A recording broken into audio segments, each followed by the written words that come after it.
Recorded in the darkest dungeons of the Basement of Death studio, Josh, Troy, and Ty present a show dedicated to bringing you, the listener, into the adventure right along with them. Pick up your sword or load your bolt gun, but don't forget your helmet, because it is time for some Playin and Slayin.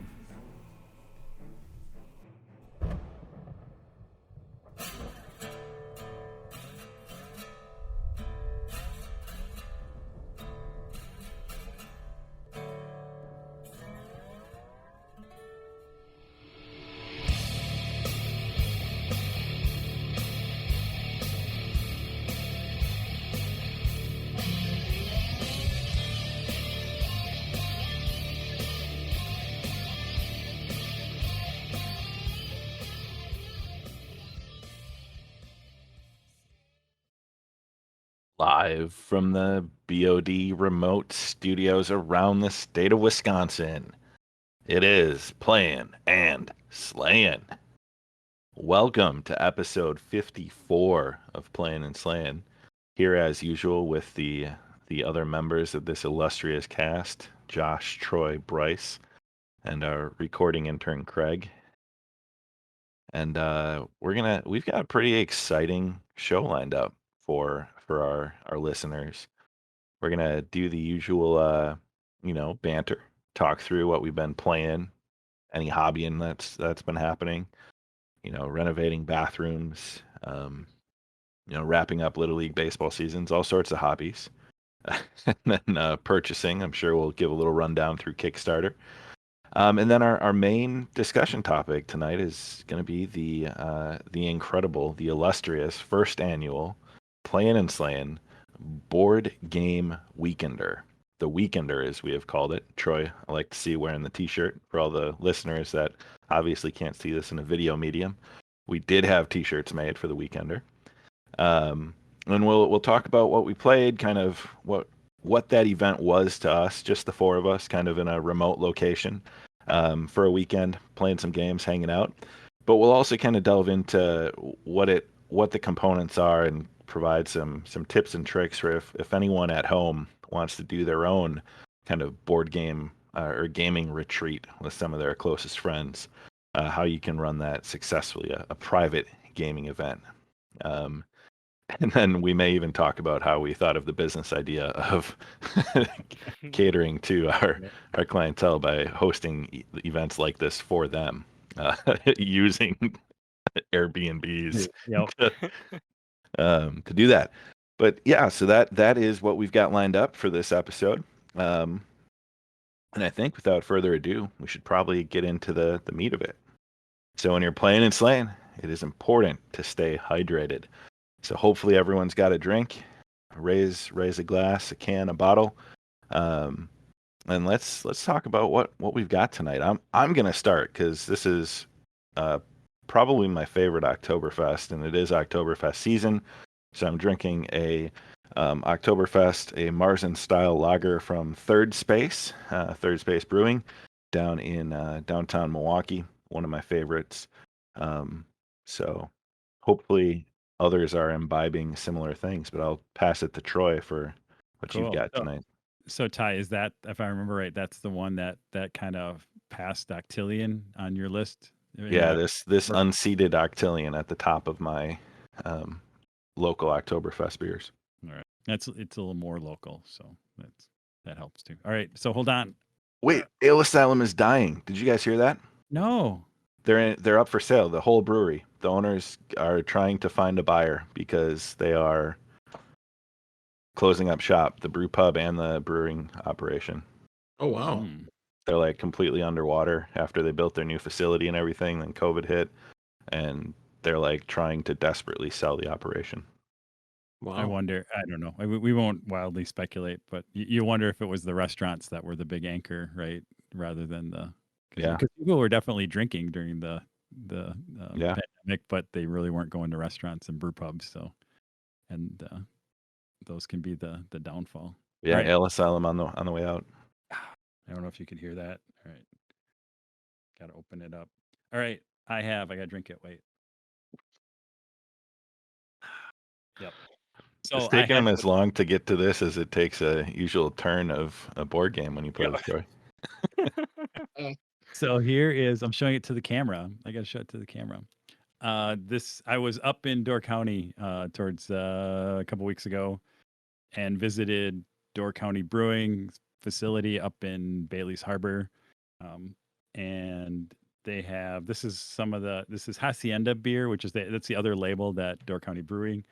And they put some of their, I don't know, what you call them, specialty brews or something out. So Floating Features is a dry hopped Hefeweizen, and it's really scrumptious.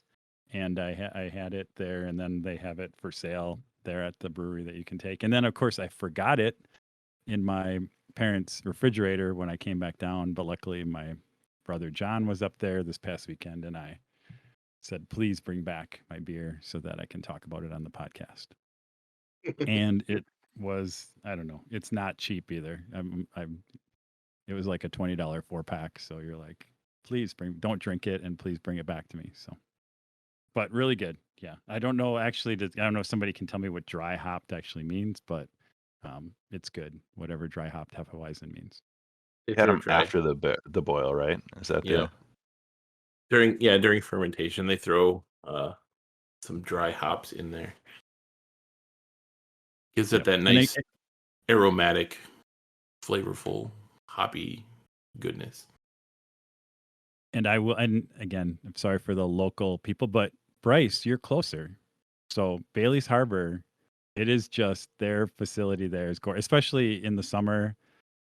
Like you can sit outside. They have they used to have food trucks, and then they actually built their own kind of like outdoor kitchen food that they have because they have so many kind of touristy people and things like that. So you can grab some nice food, snacks, grab a nice beverage, sit out, look. You're basically across the street from the lake in wonderful Bailey's Harbor, Wisconsin. So I recommend hitting Door County Brewery. They keep growing and keep making it a pretty cool place. So. All right, who's next? You got to go next. I can't follow that up. Yeah, let's go to Josh because Bryce is going to hold up a bottle of water and disappoint everyone. I have a Lakefront Brewing, or Lakefront Brewery Proper Porter. I think I've had this before on the show, but it's a good one. It's a good nighttime beer. Well, there's no disappointment here, Ty, because I'm a humanitarian and I'm drinking water from a cup. Oh, wow. What kind of cup? Wow. A reused Wisconsin Badger cup from a football game I went to about 4 years ago. So I really love my planet. This is my water cup that I'm holding up now to all of our listeners. That is a Badger cup from a hockey game years ago. That is like my favorite cup to drink water out of. So Bryce, you're like down the road from Lion's Tail, which I've made special trips there just to like under the guise of like I'm gonna go visit Bryce, but no, it's because I'm just driving by Lion's Tail Brewery. So so even though you don't have it, we're just gonna give them a shout out that ideally you could just walk over there. Well, you can't really walk. That would be a far walk. A long walk and a bike ride and whatever, and maybe a car. And then you can have wonderful lines. Maybe next time for you, Troy, I will venture to Lion's Tail. And I think hopefully they're doing well. I don't know. I know they have a little cool brew pub kind of place over there, tasting room. Hopefully they're doing okay in our wonderful 2021. We like them. Yes, we like them a lot. All right. I get us back on track. Yeah, let's get into the banter. That was a nice little trip down brewery road, which is parallel to Drury Road, where the Muffin Man lives. The Muffin Man. But let's talk about the games we've been playing. I think we should start with so Troy, you and I got together with John and Ashton, your nephew, who I can't believe it is headed off to college. Years ago, where he would barely have his head above the table saying like Troy, to now being a young man going off to college. But we played the ruins of Arnak. You had told me about that one because I had been listening to The Lost City of Z about explorers in the Amazon. And it's kind of I guess a worker placement deck building game. Right. So it kind of combines elements of that action selection Euro style mechanic with building a deck that you are paying for to do things and using as your actions on a turn. I don't know if you wanted to start with kind of the overview of your feeling, because you played it both analog together, and then also you've played it, I know, once previously, I think, on Board Game Arena. So kind of how we had in one of our whatever Weiss gaming nights. That was a new game that showed up on Board Game Arena a few weeks ago, and we're like, and I had heard again, it had a little bit of hype. I don't know. I think it might be somewhere in the top 2025 on Board Game Geek hotness, and so I was like, oh, let's try this out. It looks interesting, and so we played, and it again, it was. Again, Board Game Geek is kind of nice because you don't have to, like, you can kind of learn along the way. Like, it doesn't, because it lets you, it kind of tells you what you have to do and what you can't do. So we get through it, but it was interesting. Like, there's a lot going on, and there's, again, because you have the worker placement part, that is kind of the interaction you have with the other players. Otherwise, you're just, it's kind of the point salad kind of game, right? There's a bunch of different ways to gain points, and so I don't know, even after 2 plays I'm still not quite sure like how you win. Although did I win? I think I even win when we played in person by a couple Not sure how I won, but I won. It did literally, because you don't like, and it's hard to, like, you can kind of tell like how people are doing, because you can kind of, it's not like it's hidden scoring, but there's so many different ways to score. It's hard, unless you're like a Matt Danner, probably, to have a running total in your head of where everybody really is. And then it's kind of a balance around where am I going to get points from and what's the most strategic way. Because if you're exploring, there's like 3 levels of exploring you can kind of do, and as you go more, you get kind of more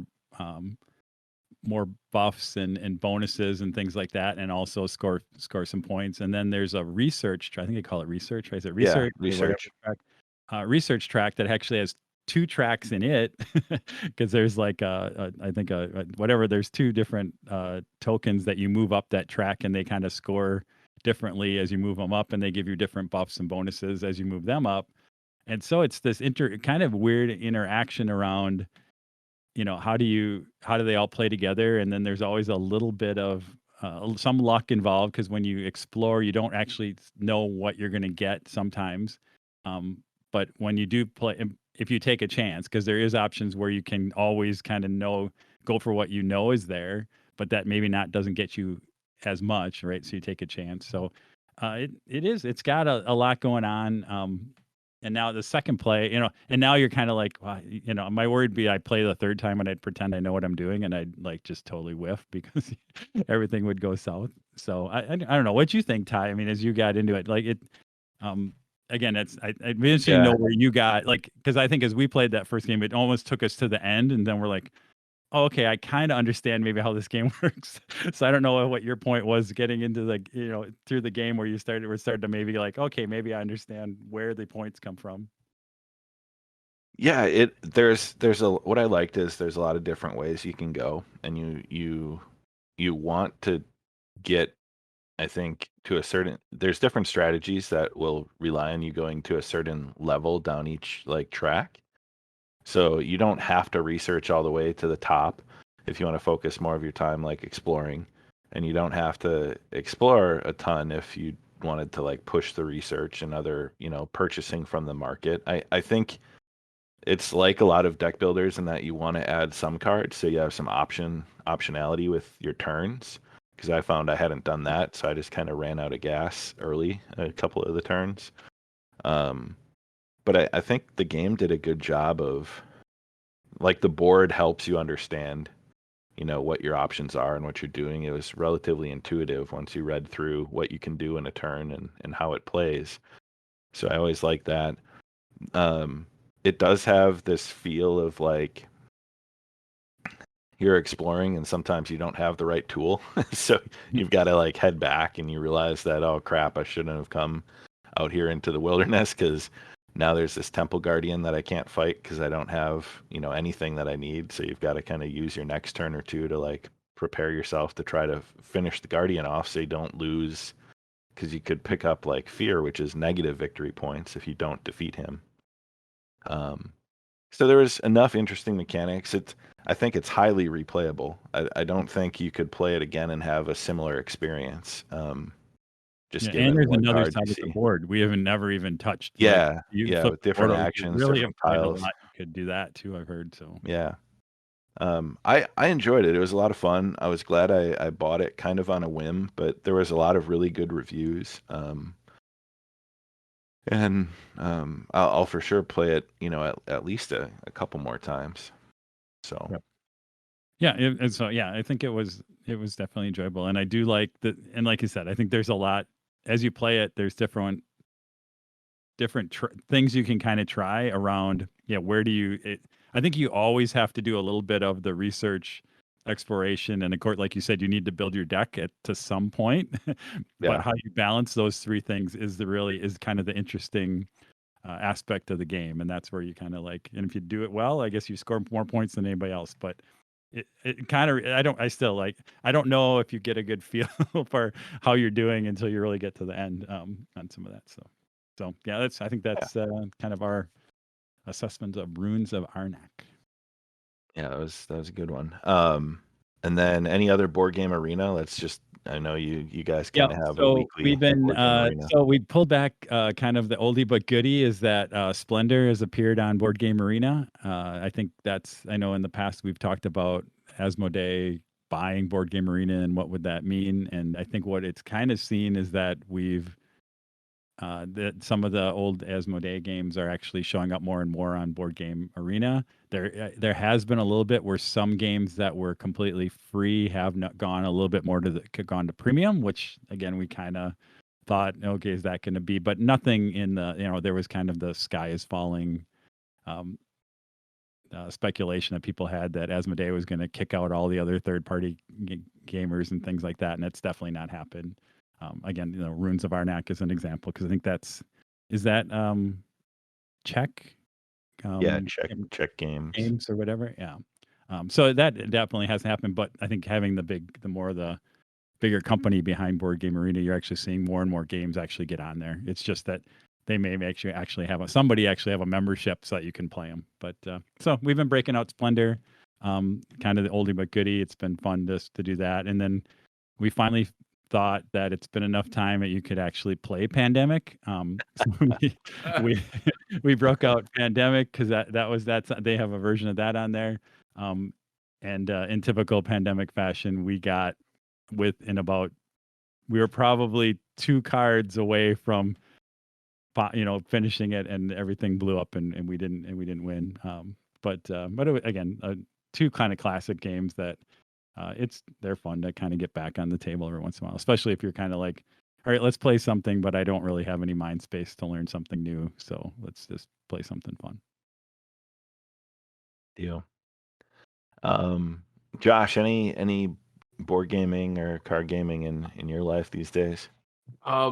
Yeah, so we always have a little bit of downtime right after dinner, and the 3-year-old always wants to play a game. So she'll come running over to me with like little matching games, with the little card tiles where you got to make pairs.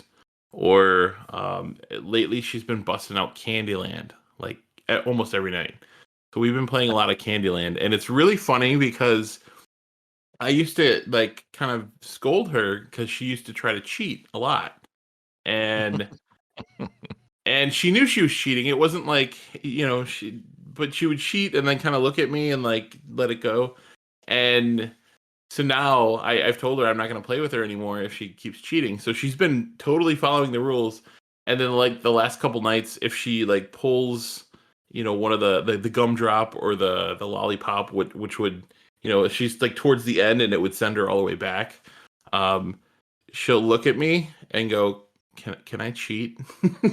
And she'll ask permission for it. And then most of the time, since she asked permission, I'll be like, yeah, that's fine. You can cheat because you asked, not because, I'm not going to let you get away with it all the time. But yeah, it's been kind of fun.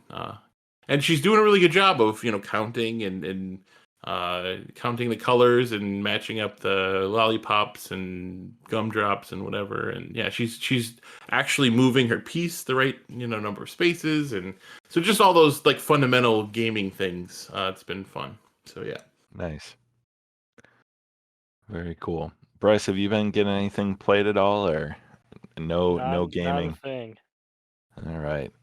I don't know. I feel like I'm gonna have to start trying to pull Bryce into our, now that Ashton's off in college. I mean, we need a fourth for our board game arena game. So maybe it's I never get an you guys invite. have to play with you guys in person. So it's like we'll bring Bryce in for remote. There we go. Or all four of us could play on board game arena too, but nah. We got to have a weekend. We have to go somewhere to do that. No. Yeah, right. I mean, we should just plan another one. Let's go. Let's go. Well, then I know we've been playing some Dungeons and Dragons, so I suppose we should probably catch up there. We had a couple weeks off with scheduling and whatnot, but we are still doing the Rime of the Frost Maiden, Icewind Dale, in the now Five Towns region. After the sharding in our heart, that's a knife to the heart every time. Any chance I get, yeah. I want to remind you guys that 5 of the 10 communities have been destroyed entirely. Most of the population lost. But yeah, I'll hand it off to you guys. What's been going on other than not defending 10 towns? Well, the Heroes of 5 Towns, it just has a better ring to it than 10 Towns, so I think we really kind of made the right choice. Mm-hmm. That checks out. Aside from, we killed a giant dragon, and then we killed his overlord, and then we met a crazy lady with undead kobolds who's gonna take us into some magical land and finally get some magical items promised to us.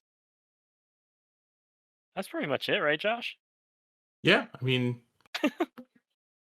we stormed the castle and destroyed a bunch of what were they called again? The Durgar. The Durgar, yeah. I knew it was like a D. It was on the tip of my tongue. Yeah, that was kind of fun. It was fun. There was a civil war between them. Yeah. Half of them were on our side. Was half just of them it's were time. Yeah. It's time. That was kind of cool. And the little mech Durgar, or I shouldn't say little, the big mech Durgar were fun to fight. Hammers. Because you could attack. Yeah, you could attack them, or you could attack the suit. That was interesting. So yeah, I don't know. It's good. It's been a fun campaign. It has been. It's been fun in Icewind Dale. I think as we get to the next stage, kind of, because you guys are level 7 now, I think. As you head off into the true wilderness of the frozen north to try to find this island first to get the codicy and the skull of the professor who reminds me of Bob from Dresden Files. But then you'll head in search of Yithrin, so should be some fun coming up. Then let's see. I don't know if I've been playing anything else. I guess I have been playing something, but it's not a board game, and it's certainly not a role-playing game. But I've been playing a ton of Magic: The Gathering Arena, both on the computer and the iPad. I think that's probably been the best part, is that the iOS adaptation. So when I went up north this last weekend, when I'd have time at night, when it was quiet, and just kind of read a little bit, or I wrote a little bit, and then I'd play a few games of Arena. So I built a deck, a net list off like MTG Zone or something, one of those websites. I found a deck that kind of was my play style, and I'm like, I'll try this out. Well, I've just been winning. I've been climbing the ladder. I'm up in like the platinum tier 2 now, so I'm maybe 6-7 wins away from, or 6 wins from tier 1, and then I'll move into Diamond, and I'm gonna try for Mythic. I want to try to get all the way up to the Mythic tier, which I've heard is next to impossible. But Crazy. I feel like this deck's got the legs, and I'm building it out, so I'm short a few pieces. But as I go, I'm just trying to get the last couple cards, and then it's so easy between things to play a quick game, and the arena UI is so easy to use on the iPad. It's a great translation. I don't know. I'm really enjoying it. I had dabbled when it was in the beta, and then I kind of took probably 2 years off of touching it, and now I'm getting in. I think it was the Forgotten Realms cards too that helped, because it's been fun to draft that every so often and play that set. Yeah, we've been texting a little bit back and forth, and Ty's been telling me about his grinding up to platinum. I'm like, oh, this is awesome. So yeah, of course, I jumped back in and had to build a deck too. So I'm nowhere near platinum, but yeah, we'll have to play a couple games, Ty. Definitely, I'm up for it. TM Teps. That's TMTEPS. TM Teps. If you want to find me on Arena, anyone listening, shoot me a friend request, and I'll probably lose if you're good at cards. Someday I'll get there. I've played a bunch, but I haven't played against anybody. I've just been doing like all the whatever tutorial, what's it called? The color, the very basic ones. That was how I tried to remember how to actually play Magic.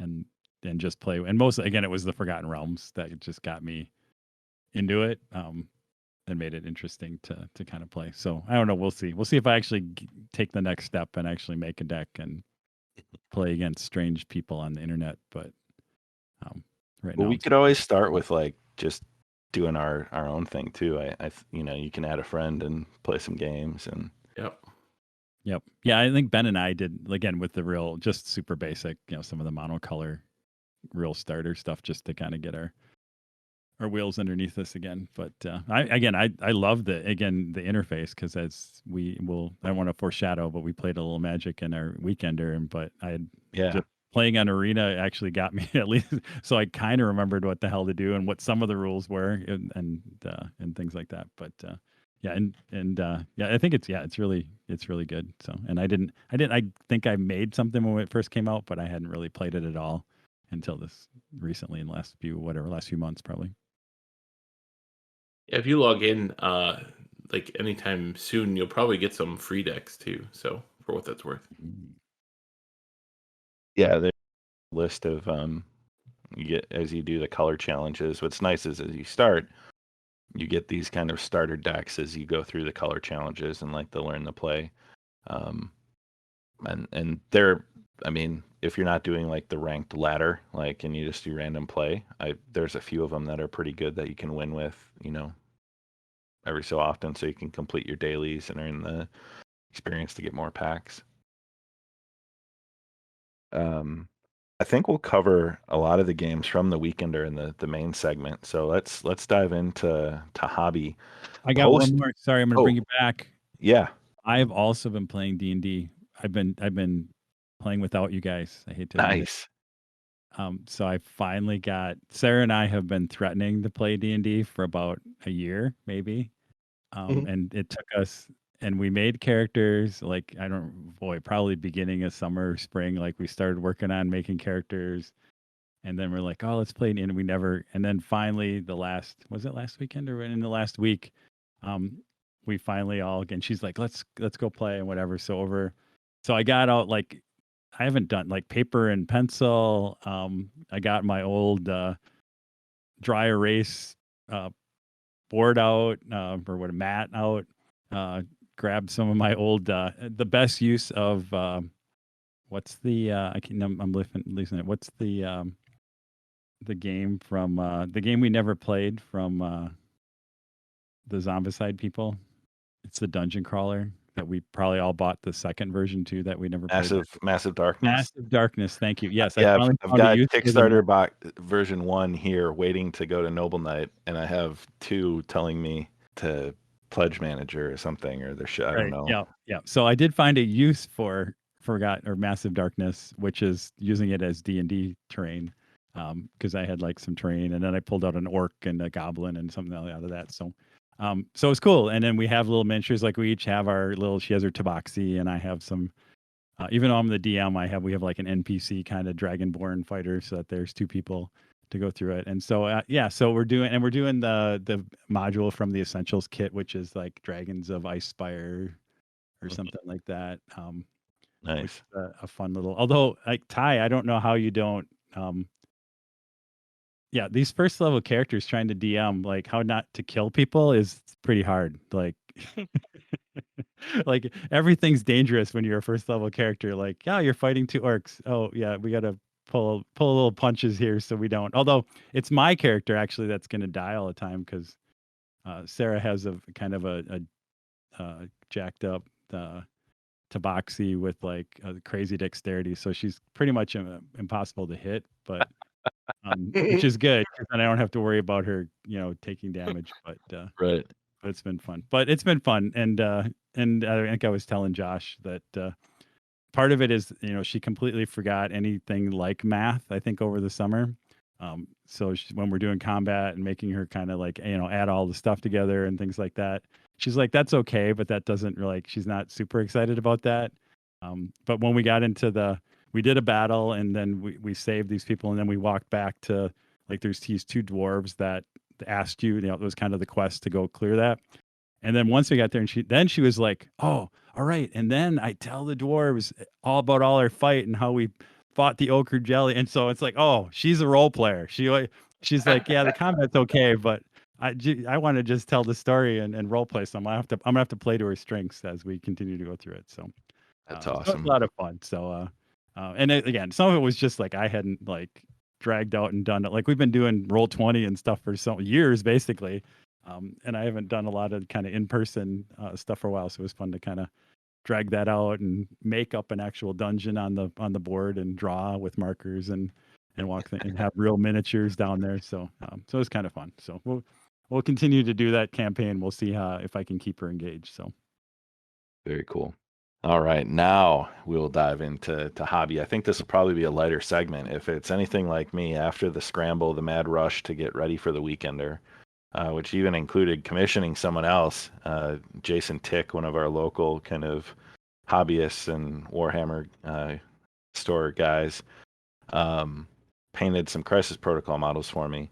I did the Frostgrave Warband, but I've been very light on hobby. I did some acquisition to purchase some models for some of my Holy Havoc conversions that I want to do, which got a little bit of a Twitter discussion going with Bryce when we were talking about it. And Landmine Mini Stomp doesn't understand at all what we're trying to do with our orders. We fooled him entirely with ordering just random stuff. But I gotta kind of draft up a plan for getting ready for Havoc, because that's just over 2 months away, or right around 2 months away. And set some pretty aggressive goals. But other than that, haven't done a ton of hobby, other than kind of making some sketches in my brain, and then purchasing. I should get my order today or tomorrow, and then be able to start. I think this weekend my goal is to start doing some rough cuts. I'm going to cut first and ask questions later, and just start trying to mock up a few models. Yeah, we got to get a very clear and established roadmap made for our hobby progress, or we're going to be in big trouble with because I am in the exact same boat. I built 4 models since the weekender, and I only really built 1 because the other 3 are not even finished. So we need a little bit of a plan, I think. Yeah, we can put together that roadmap. I've been doing a lot of that for work, schedules and figuring out development cycles and everything, sprint planning. So I can get some sprint planning done for us, and we'll put it in the 2-week sprints. We'll see how many we have. I think we've got, probably 4 sprints, maybe 5 before Havoc. So perfect. Yep. I hope we can do it. Get your Trello board. Get your Trello board going. Right. Josh, how about you, man? I'm proud of you. I'm just gonna say that I'm proud of you. What did I do? Post Weekender, you put some pictures up in our Discord, and I'm proud of you. Yeah, I'm terrible about posting progress. So I just happened to have my phone sitting next to me, and I was like, you know what? These guys might appreciate what I'm doing. So we had talked about a little bit my thoughts for a Havoc list at the Weekender. So I posted some, and I don't have a lot done. I'm in the same boat as you guys, but yeah, put some stuff together, and I think it might work. If I'm gonna have to also put some sprint planning and Trello boarding and just get some stuff done, right? So, but yeah, Troy and I did a little Havoc list / model building, and we threw some plastic at each other and over the weekend. So yeah, I think we have a better idea of what we're looking to do. I think. Yep. Yeah, we have I would say, yeah, we have very, what's the word, aggressive goals, but then we also started to have like plan B in the back of our head in case. See, you can't have a plan No B. plan B. You Well, if you gotta. have a plan B, you have an out. You can't have an out. Well, Ty we and I don't. have no out, so we will 0 force out. ourselves to get there with what plan A is, because there's only one plan, and it's plan A. So you throw that plan B away right now. You say what it is right now, and if you bring it, we're going to throw it out the window of the hotel room that night. Yeah, literally. Tell us what plan B is, Smash Troy. and destroy. There is no plan B. You just told me. No, plan B, it's just, no, I'm going to give too much away. It's more about There's no plan B. how much I'm kind of making new and in converting versus how much I'm reusing. So it's kind of like keep swapping things in. And so that's how, so incremental. See, I'm using kind of my agile. We're incrementally building to our goal. So we always have a shippable product. I'm sorry, I'm going down. You're iterating on it. Yeah. Yep. Rather than big bang where in waterfall, where it's just like work like crazy and hope everything works out at the end. Which is a strategy. That is a strategy. I think waterfall methodology is the way to go if you're trying to do something new. I really don't like agile when you're doing something new. If you're doing something that's a feature, to an existing project, agile is the way to go. But for ground up is very difficult in agile. Maybe we'll take that. We'll have that. That's the other podcast I do.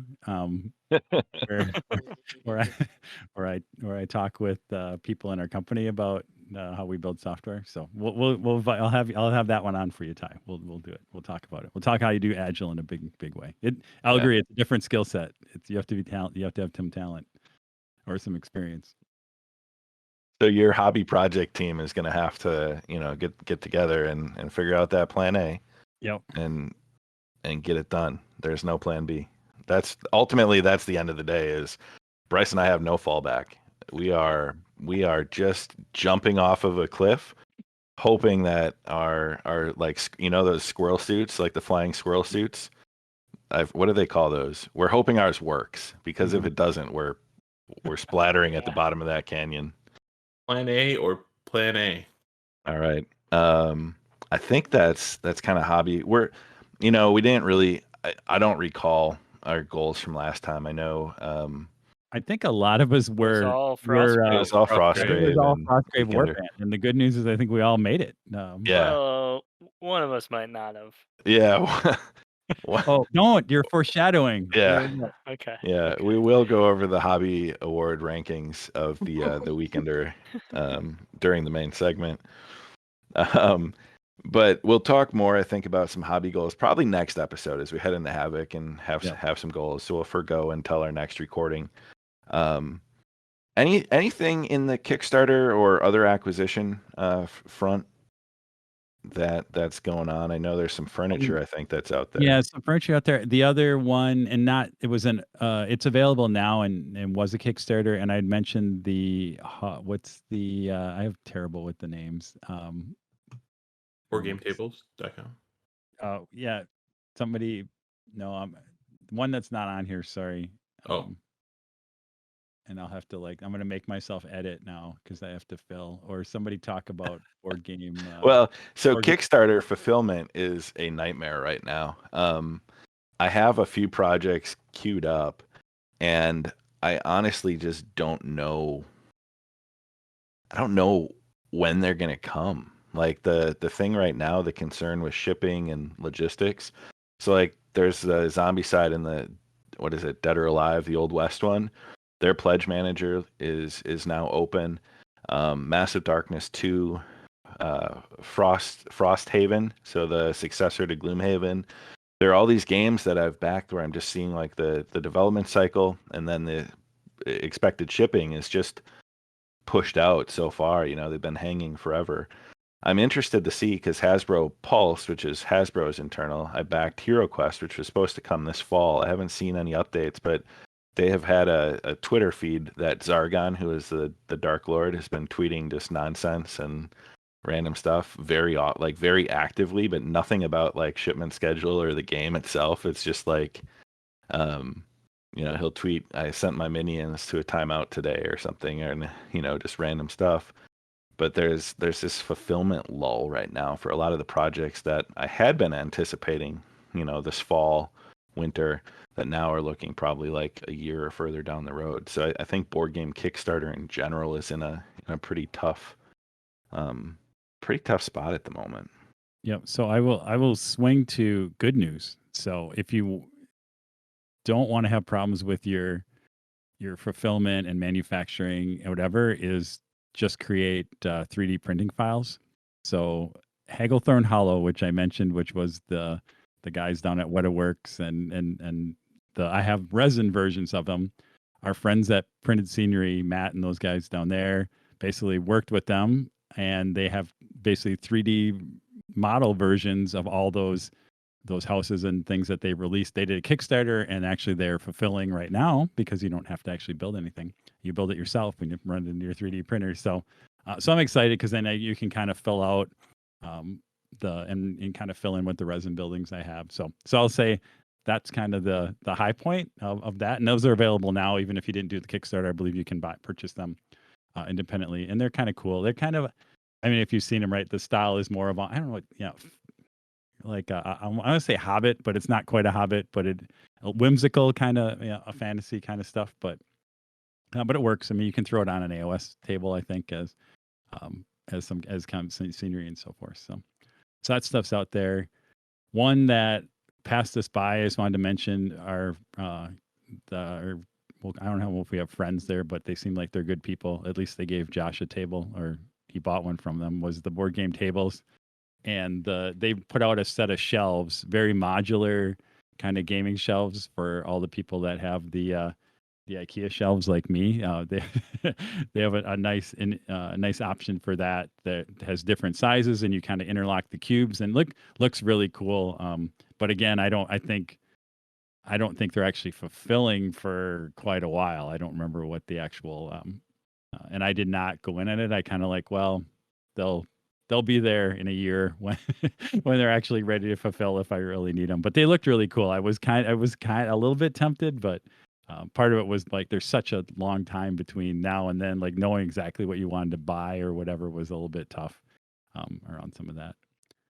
And then in more sad news, maybe kind of the way back, is that the Table of Ultimate Gaming people who built this table that I'm talking to you from right now, and we've talked about, went out of business. I think I don't know if it was the pandemic and everything else around it. Maybe, I won't wildly speculate, but they closed up shop, and I think they went into liquidation. I think there's still some, I don't know which company. There is some company on the internet.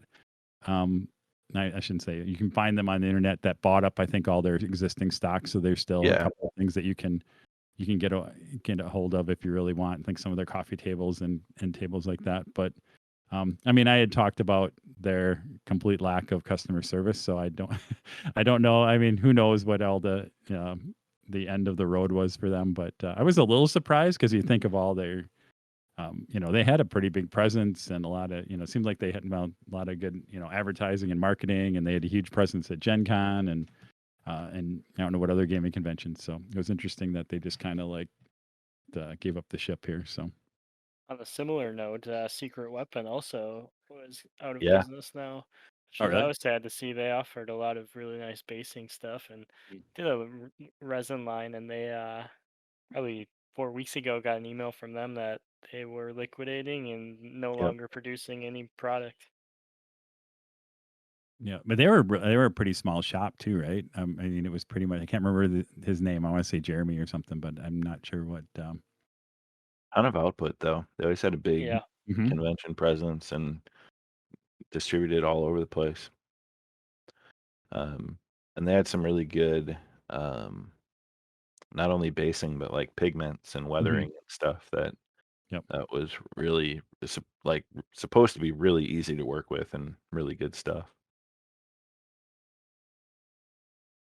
All right. Any other items of geekery that we want to talk about? I think the first one on the list of Warhammer Plus, I know that is out, but I think there's been a request made by a friend of the show, Josh in Arizona, that we bring back the Play It or Slay It feature and discuss Warhammer Plus. So I want to cue that up for episode 55. So it's out, the streaming service. Yeah, we'll get a little more air under, a little more more weeks of releases to have a good. See how many more disappointing Wednesdays there are, so I can not sorry, I'm showing my hand already. On that. But yeah, people need to reset their expectations. Yeah, I got a good laugh out of that today. It's like, do you expect full shows every Wednesday, or what's going on here? Sorry, I won't talk. Spoiler alert. On some of that, but it's good. It'll be a good, and I can see it. I definitely can. I guess I can. People are allowed to have their opinions. They can just be wrong. That's all. I gotta go first on the next one. I'm so excited to share this. So sorry. Yeah. Dive in. We're skipping to library. So I mean, I think we talked a lot about another one. We talked about, again, the Forgotten Realms magic stuff. I think that we actually put this in the show notes like a month ago when we we were holdover from we were gonna record. And so I think we've talked about that, and I mean, you've heard me like, this is the thing that got me back into actual magic after 20 plus years. So I can't say enough about it. If you haven't looked yet, go. Or I think the press release, it wasn't a press release, it was like a preview show of the kind of the plan for Magic the Gathering over the next year or so. So they're going back to Innistrad, which was an awesome set, vampires, werewolves, with 2 releases. So there's going to be 2 Innistrad sets coming. They're doing the more secret layer, like tie-ins with other IP. I think one may be a Fortnite one, and then Warhammer 40K tie-in coming. Like they've expanded their universe and they're doing these other set like IP tie-ins to Magic. So purists out there are kind of like, man, why would you want to do that? But I think they're expanding their demographic. I mean, they're a huge company backed by an even bigger company for a reason in the gaming space.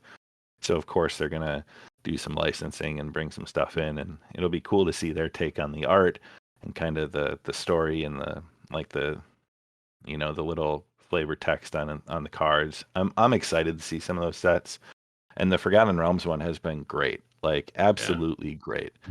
The characters from some of the lore, like Drist, and creates a Panther token, Gwen Ivar. Then you've got Minsk, the ranger, with the Boo token, the hamster Boo from Baldur's Gate, that becomes like the super creature if you pump him up. I mean, there's these little call outs to things from the lore of the Forgotten Realms that have been great. So I really have enjoyed that set. And you always worry, like, throwing in an IP over the top of a good game is that just kind of gimmicky, right? And I really don't feel like it is. Like, I think they're doing a really good job. I was worried when I first heard that Forgotten Realm, they were doing the Forgotten Realm set. And after playing with the cards and seeing everything, like, they did a really great job. So I'm impressed, and I think it's great. So yeah, thumbs up from me. Yeah, and I think it's exactly what Ty was like. His examples he just showed, like it. Yeah, there's so many times when you get an IP and people just like take the IP, but here you could tell like it's people who love the Dungeons and Dragons Yes. IP who help build it, because like every card tells a story, every card has a callback to it, and yeah, and that's what you weren't sure, like, are you just going to get art with the it could have Right. been just generic magic rules with art for different things, and it's not. Like, there's so many little rules that everything has a little callback and a twist, and it makes you smile. At least for me, you read the Yeah. card, you're like, oh, that makes sense, or oh yeah, I get it, like, right? Or sometimes it's like, I'm not familiar with this, and you go and look up, you have to like, I'm not familiar with this character, why is he doing this thing, right? And then you have to go kind of look it up. So yeah, I just you see the love that they have, and I'm sure it doesn't hurt that there are a lot of people that were just down the hall, right, that they could talk to about the Forgotten Realms, but yeah, just really exciting. So I think some of it will be, the 40K, when you talk the 40K set, how does that, like, do they have the same? Because again, it's not the people down the hall, right? They're across an ocean, but right. I think there's a lot of people in Wizards that play 40K that have some that like that IP or love it too, right? So it'll be interesting to see how that kind of comes out. And then I'm not familiar with this next item on the show notes. So who added that up and wants to go from Magic to this next? It's not. So I'm just gonna like a little bit of left field. I'm gonna blame Sarah. So Centaur World is probably a kids show on Netflix. But as I literally, the first one, Sarah's like watching it, and I sat down and I kind of watched the beginning, and I immediately got a little bit. It's crazy. It's basically everything in this world is centaurs. So you got like everything's half and half. So you got like a giraffe tar and a tree tar, and like which is a half tree, half whatever person, a mole tar, which is like a mole. This are just kind of really whimsical, kind of crazy in this world. Like there's like a sheep tar, so it's like half sheep, half whatever. So the world is really kind of weird, but it starts out with, it's basically I would say, and a really a warrior, a war horse, and a fighter who are battling against these orcs, and it's actually drawn very, I'll say, realistically. And it's all a cartoon, but it's drawn realistically. And the opening scene is them kind of fighting, and then the rider is the only name, as is that, and then they kind of fall off this cliff, and the horse falls through some kind of a portal into Centaur World, which is this really weird kind of place. But as you see, just kind of the opening, even though it kind of like on the surface it's a kid show, there's a lot of there's layers to the show, which made it interesting, at least for me. It also has a little bit of a musical aspect to it, which I'm kind of a sucker for a kind of a musical type for kind of songs. But so there are definitely layers, and I've really enjoyed kind of the adventure, and I don't think like Sarah gets some of the undertones on some of this. So are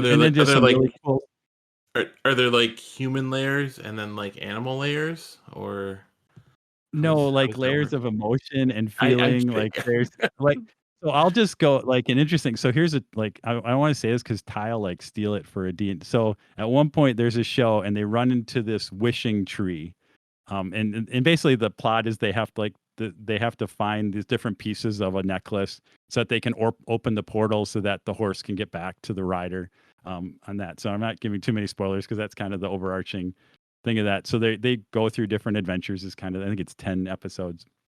But at one point they run into a wishing tree where they have to get that, and the wishing tree doesn't give you what you want; it gives you what you need. So like, so if you just again you just think about that, right? It's like and and I'm trying to think for one person, it was kind of like they didn't like. There's a character who didn't like the horse, right? They didn't. And so what the wishing tree did was actually change that character into a horse so they knew how it kind of felt. So like there's just that idea, right? Like, from a kid that's like, oh, it's kind of cool. But when you think about it deeper, like, ooh, like something that gives you that doesn't give you what you want, but gives you what you need because it really understands what your inner stuff is. So that's kind of what I'm saying about the different layers of the story. And a little later, like there's this shaman who basically, you know, and on the surface, like takes away kind of like, oh, I'm going to save you from sad emotion. But by doing that, they take away all emotion. And then the people are like zombies. And it's kind of this, interplay like, oh, well, you have, in order to have any emotion, you have to experience the ups and downs. Right. So that's why I'm really kind of interested in it. It's not for everybody in some of that, because it is kind of very weird in a lot of ways. But I was just really kind of intrigued by how the writers had really kind of created these different levels in what seems like a kid show, and in general is a kid show, but definitely has some interesting stuff to it. So there's my kind of review and feeling on Centaur World. So I'm gonna blame Sarah on that because I don't think I would have discovered it if she didn't binge it and over. So Landon, meanwhile, has been watching Adventure Time nonstop. I think he's on his third time through the full series. We're somewhere in the middle of season 4 for the third time through. And I think, I'm not as super familiar, but I think Adventure Time too, right? Where again, at surface level, right? It's a kid show, it's kind of stuff, but they hit some themes in there, and different stuff, and right. And so I think this is in a similar vein to that. So this is a good segue into the library segment where we can talk reading and viewing. I also have been watching not only Adventure Time when it's on with Landon, but on my own I watched the Cocaine Cowboys. It is the Tiger King of 2021. So it's a Netflix documentary that talks about these two Cuban Americans. They moved to Cuba when they were kids in the 80s in Miami that kind of built this thriving drug trade around cocaine. Like they were the inflow of the Medellin cartel from Colombia into America for cocaine distribution. And like the federal government built these cases against them, and it just gets crazy. And it interviews all these former colleagues of theirs and like the state's attorney and like FBI. It's this crazy view. It's like 6 episodes of the rise and fall of these two guys that became infamous. And I guess at the time of like the O.J. Simpson trial, their trial was going on in Miami. And it was like national news. I don't remember ever seeing it, but they show all these clips from national news shows talking about the two guys, Magluta and somebody else, and it's a really good documentary. I don't know how much of it is like, hammed up, but some of the guys that they interview were like, people that worked for them and that ended up being like, turn witness for the state basically. So it's a very enjoyable show when we talk about non-animated kind of adventure shows. But and then I'll just real quick, I've been reading a ton as well on Audible. So I had a week off of work where my wife and kid were out of town as well. So I just read and listened to Audible and like painted rooms in the house and did stuff on my own time. But I didn't even put this on the list. I listened to the first Murderbot book, All Systems Read, Martha Wells, I think. Enjoyed it. We could talk more about it. I think I give it 3.5 stars. Maybe the series gets better. The first one was a little brief, and you just kind of get a feel for it. But yeah, and it was I think it was actually a set of like it was done in serially. Like she put out. Yeah. Even that was like done as that, and so you can kind of feel that. But I just love the character. I think that the inner dialogue of the character. I'm a big sucker for kind of AI non-human main characters, and I really enjoyed. I've talked about that series, so I had long ago downloaded The Last Wish, so The Witcher kind of first.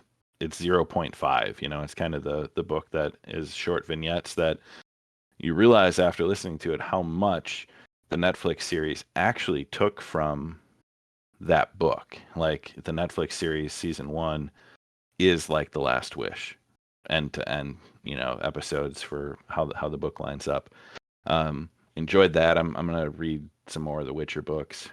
Then I read the Giannis biography by journalist from Marin Fader, The Rise of the Most Improbable NBA MVP, and it talks about Giannis's like youth in Sapolia, Greece, and then growing up and how poor, everything we've heard about Giannis. But it was kind of cool.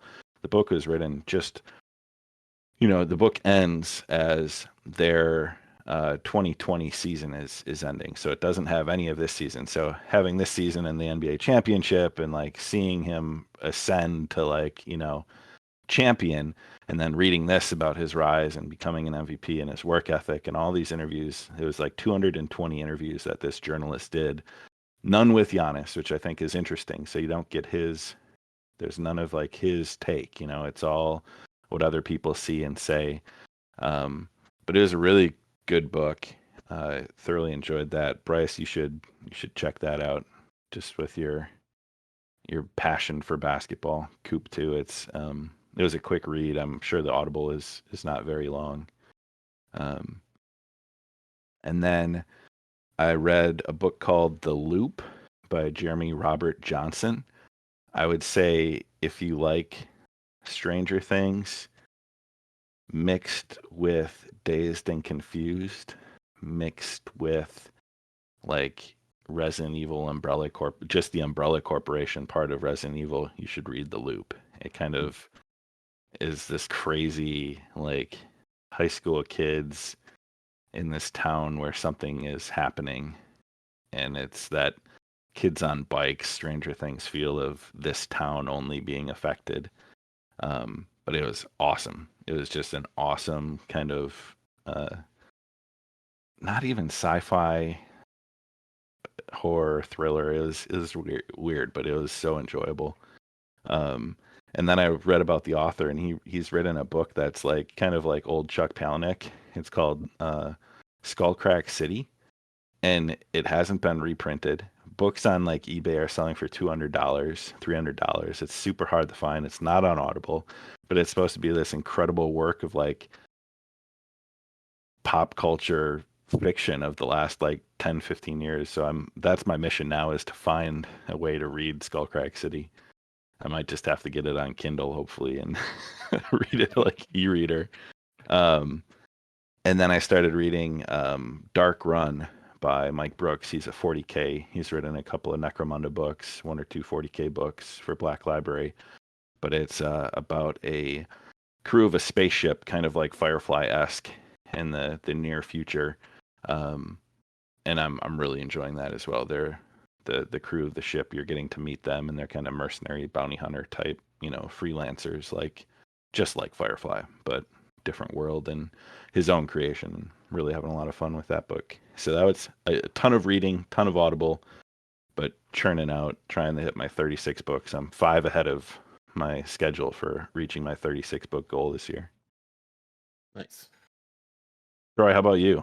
Reading challenge before we kick it off to the excited. Bryce was so stoked for the library. I can't wait to hear what he had, but I want to get to your reading challenge. Sure. So it's been you can tell it's been a while since we recorded, because I actually got through some books, because I'm behind on, I'm not like you, I'm behind on my reading challenge, and I don't remember what I set it for this year, somewhere between 20 and 25 and 30 or something like that. So I mean, some of these, so a lot of them are 40K heresy novels. So Mortis by John French was the latest one, and I think I was reading that probably last time I recorded, finished it, really enjoyed it. I like John French, just his style and how he kind of brings some energy to it. And the Mortis was really about kind of the Titan legions, and and some of the battles that happened around in the heresy as they got closer to doing that. There's just some cool scenes in there, and I think he does a nice job. And there's a few callbacks in that. And again, I'll probably kind of do a little bit of a formal review on the website, like I have with a lot of the heresy books. And then speaking of the heresy books, I was kind of filling in the gaps with the Graham McNeill novellas, which are Sons of Selenar and Fury of Magnus. I'm actually just about done with Fury of Magnus to wrap that up. Sons of Selenar is kind of the Shattered Legions, wraps up kind of the Shattered Legions arc, which was the guy, kind of all the different people that were on. I want to get it right. Istan 5. I always get it wrong. Istan 4 or 5, 3, whatever it was. Istan, that were left from the big massacre there, kind of pulled themselves together and then went on kind of a rampage as kind of guerrilla warfare. And there's a bunch of novels that kind of trace them through there. So this was I think a way Graham kind of just wrapped up that storyline. A little bit about the kind of the Gene Witches of Luna also in there. So in my ways, a little spoiler I don't know that one is really critical to any kind of plot reading. I think if people were really, if you're, were interested or following that arc of the Shattered Legions, definitely gives you some a conclusion there in that. And I would give it okay, at least to me. And that's of course but I was not a huge Shattered Legion fan. And then Fury of Magnus too. That one's I think I would give it a little better than the Selenar one. Again, as it's really what Magnus did on Terra and his arc there, and there's some nice callbacks to some of the other characters that we followed through the heresy. So I'll wait a little bit till I get to the end to have a complete review on that. But again, so people who are, I would say, are very into the Thousand Sons and stuff, and there's some callbacks there. Again, I think Thousand Sons, which Graham wrote way back in the early days of the heresy. There's some callbacks there, and it's interesting that it's seeing him kind of take these characters now to their kind of conclusion in here is pretty good. So that one is there. Again, I think all these novellas are not kind of critical in the plot of the heresy, but I wanted to kind of read them, and that way I could get an opinion since that's kind of been my thing to the reading list. Will the novellas get added as a subset to the?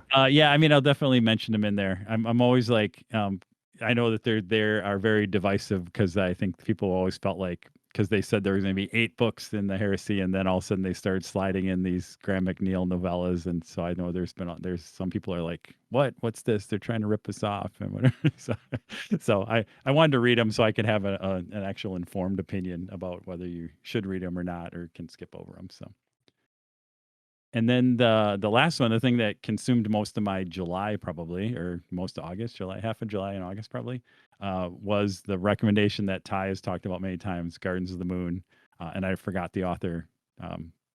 Steven Erikson. So I'll just say I really enjoyed it. So we may have to do kind of an ad hoc book club talk because I think there's a few people in our group that have read it. And so I'd be happy to discuss it. So, but again, it's kind of interesting. I think that'll be part of it. A little bit of a divisive book. Like when you read reviews, there are people that either got into it, and I could see that because it has a certain style to it. So I can see why some people maybe had a hard time maybe grasping it. But I enjoyed it. I liked the way he just kind of threw things at you and you let you kind of just dive into the deep end and figure it out. I don't know. I don't have a lot of problem with that. I actually kind of like it. So it'll be fun to have that discussion, I think. Yeah, we may have to reach out to the other Josh that had emailed me about that when I started talking about it to get him, because it sounds like he's read the whole series and had a lot of critical analysis and kind of a glowing review of it. But it would be fun to get someone else's take involved. Yep. All right, who wants to go, Josh or Bryce? I always feel bad because sometimes Josh is doing a ton of reading, and other times he's like, "Nope, I don't read." So I haven't done a ton, but I think Bryce might have put Sandman Slim on here, or was it me? I talk about Sandman Slim all the time. Oh, maybe I put it on here like forever long ago. Yeah. So I am almost done with book 2. What is it? Something in the Dead. Whatever. I don't know. I've read them all in the last year. It's give me 1 second. I'm forgetting the name of it. I'm gonna pull up Audible while we're live, and then the other thing, Kill the Dead. Thank you. Sorry. And then yeah, actually, ironically, I started watching Cocaine Cowboys as well. I think I'm on episode 2 just recently, so it's definitely a wild ride. These people are crazy. But yeah, Ty already talked about that. And then so I kept seeing this DVD set at Target whenever I would check out His Dark Materials, and I didn't really know a lot about it. I just read the blurb on the back of the thing, and I was like, oh, okay, whatever. And I noticed it. I was able to watch it on HBO, and so I was like, okay. So I'm a handful of episodes into that. So I know it's probably, I think it's from 2019. So a lot of people have probably already seen it, but kind of getting into that, and it's kind of neat. So yeah, fun. You know that's a book series, right? It is. It is a book series. Yes, I did find that out after I was a couple episodes in. I was doing a little like digging on more about the show, and yeah, I was like, oh, it's a book series, so that's cool too. And I have not watched the HBO series. Have you read the books? I read The Golden Compass way back. Okay. I think I started The Subtle Knife, which is the second one. I don't think I made it through the whole series. I think because there was an old Golden Compass movie that you probably shouldn't watch. Okay. But I've heard better things about the HBO series. But yeah, they're doing a good job. I mean, I haven't obviously read the books, but it's definitely a well done series. So Speaking of series, I think I may have started Ty's favorite, or at least in the top of Ty's series of books. Do you know what book it is, Ty? I don't. What? It's an author that you talk about all the time.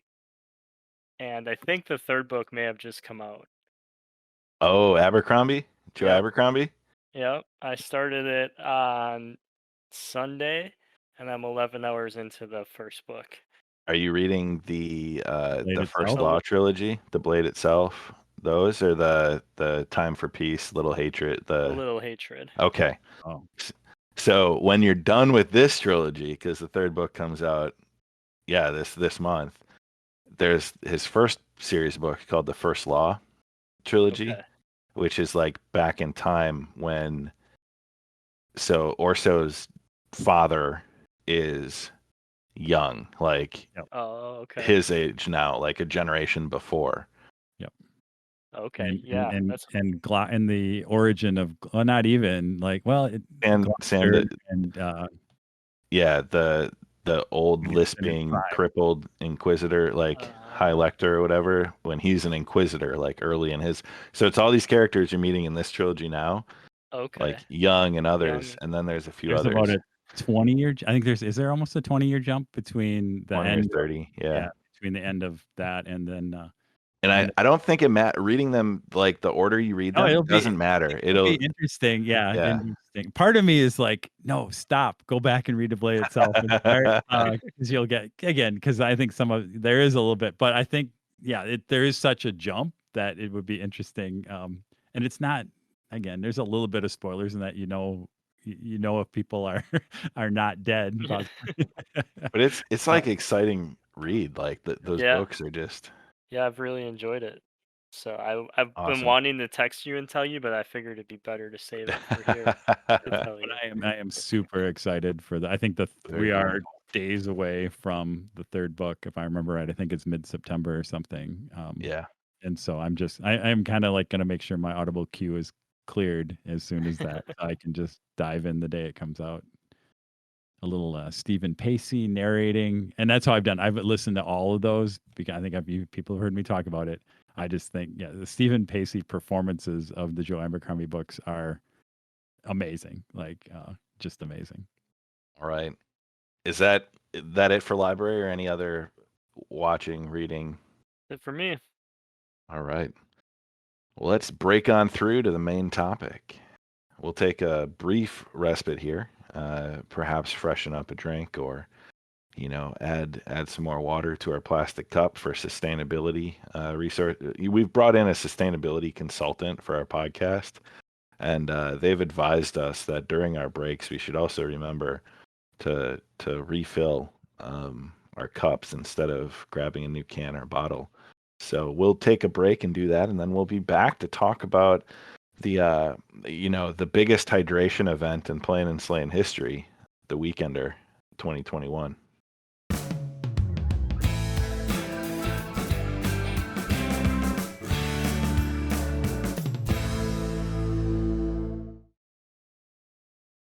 And we are back.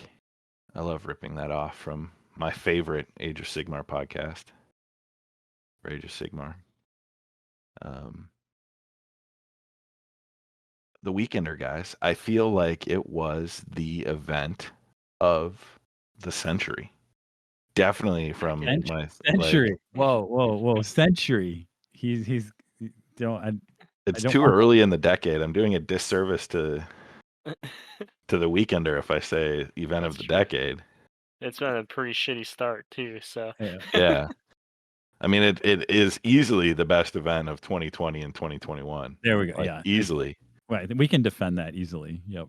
I would argue it's from 2000 until now. Like, it is the event. Granted, attendees, 4, but really, that's all you need when you're having the upper echelon of Playin and Slayin podcast attend a retreat weekend out of town. So I guess first we should share where it was, kind of I think we touched on it briefly in a prior episode, but we rented a villa in southwestern Wisconsin for 2 nights and the better part of 2 days roughly, when you think about when we got there Friday, and had prepared ahead of time kind of a schedule of events, including some games that we all kind of contributed to the list of what would get played. We stuck to it pretty good, but we kind of outlined what we wanted to bring to the table. Kind of thought meals and food and beverage, kind of all of the logistics, so that we could really just focus on the gaming. And then we got there, and I think the way we may want to do this is just walk through kind of the initial arrival, and then kind of setting up the space, and then we don't have to go chronological order, but we can talk about what we played from there. But I think arriving there was an experience in of itself. I think so. Although Ty, I want to kind of go back because I don't know. I mean, we were there but I don't. You were the seed. Like somehow some seed germinated, and I don't know what your motivation was or what. Because I've been saying way back. I don't even remember when did we plan this back in May? I've been saying, yeah. I mean, I've been saying this for years. Like literally the last several years, I've said we should really consider going away for a weekend and just playing games. Like not a convent, but when pre-COVID, we had events all the time. We were going the 6-7 AOS tournaments, 4 or 5 conventions. It's just tough to find that time to get away. But yeah, this spring, it was kind of post-vaccination and the ability to kind of gather again. I went on Airbnb, and one night I said, okay, guys, I found a place. Let's make this happen. How's this weekend? And we checked a few dates, around the time, and just I booked it. And I said, it was one of those, I'm just going to do it. And I forced you guys, I strong-armed you guys to. Yeah, I mean, I don't think, it's as you say that, I'm starting to, kind of remember. I think the other one, at least for me, a little bit of not that you had to twist my arms very hard, but the fact that there's not going to be a Gen Con gathering, and there wasn't an Adepticon gathering. Like, I think that also made it, one, there was space in the summer, right? Like you said, sometimes we're trying to weave yet another free weekend around all the other events we used to do. So I think that at least one of the things was like, hey, this is almost the Gen Con replacement in some ways. But I think as we talk about it, we maybe like this may be better than Gen Con. Like may have to find a way to do this, even if there's a Gen Con in the future. So. Yeah. Yeah, I mean, it was really in the middle of nowhere too. Like I pull up after a roughly 2-hour drive, this long driveway where you can't see the house from the end of it. There's a gate that's up. There's like one of those gates, that goes over the end of the driveway. Driven past like a mile of cornfield and God knows how many other miles of relatively flat Wisconsin ground to get there through the absolute like porta-john of towns, Beloit, Wisconsin. Like remind me, Josh, I need to tell Derek when I see him how trashy Beloit was. Will do. As I go through, but I get to the end of this driveway and there's this circle and there's from the front, it doesn't look that big. Like you're kind of like, oh, there's nice steps up, the door.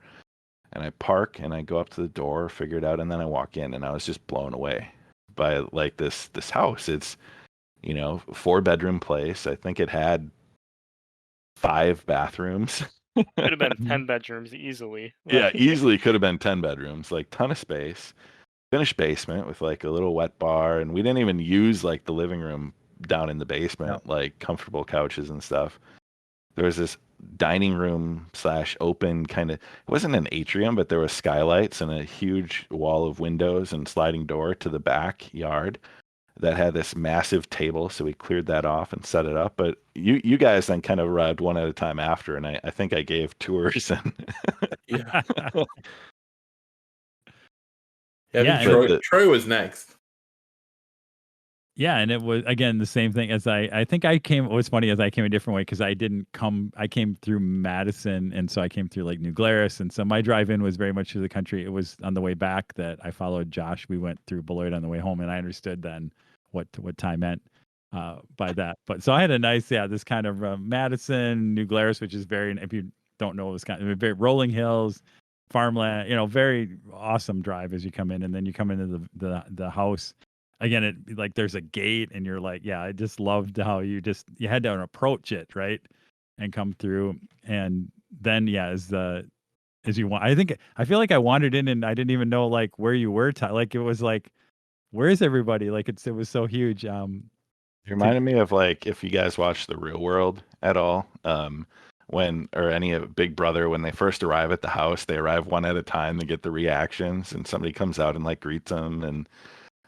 They choose their bed.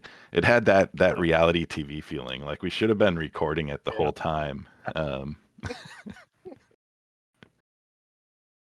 Yeah, that's a very good description of what it felt like. Because as I'm running up, they come out to greet me, and it's like, oh, check this out! Oh my gosh, here's the bedroom. Yeah, it was definitely kind of Real World Big Brother-esque. That's awesome. And then Bryce got there at some point. Yeah, I was certain I was in the wrong place. I was scared to turn in the driveway. We all moved our cars. My GPS told me, all your cars are parked on the side. My GPS told me to turn earlier than where the driveway was. And I get there and I see the gate, and I'm like, should I go down there? It's the only driveway there's like on the left. So I pull in and there's no cars, and I'm like, oh shit, someone's gonna probably come out here with a rifle, and I park and see your guys' cars, but then I don't know which door to go in, and it just blew my mind. The place is massive. It was truly a mansion. Yeah, and we didn't even talk about the backyard volleyball court and the volleyball court, the bocce ball, and the fire pit in the backyard with the woods, beautiful like patios and. Yeah, the outdoor like dining and grill and all that stuff. Grill and fireplace. Yeah, there was like an outdoor kitchen.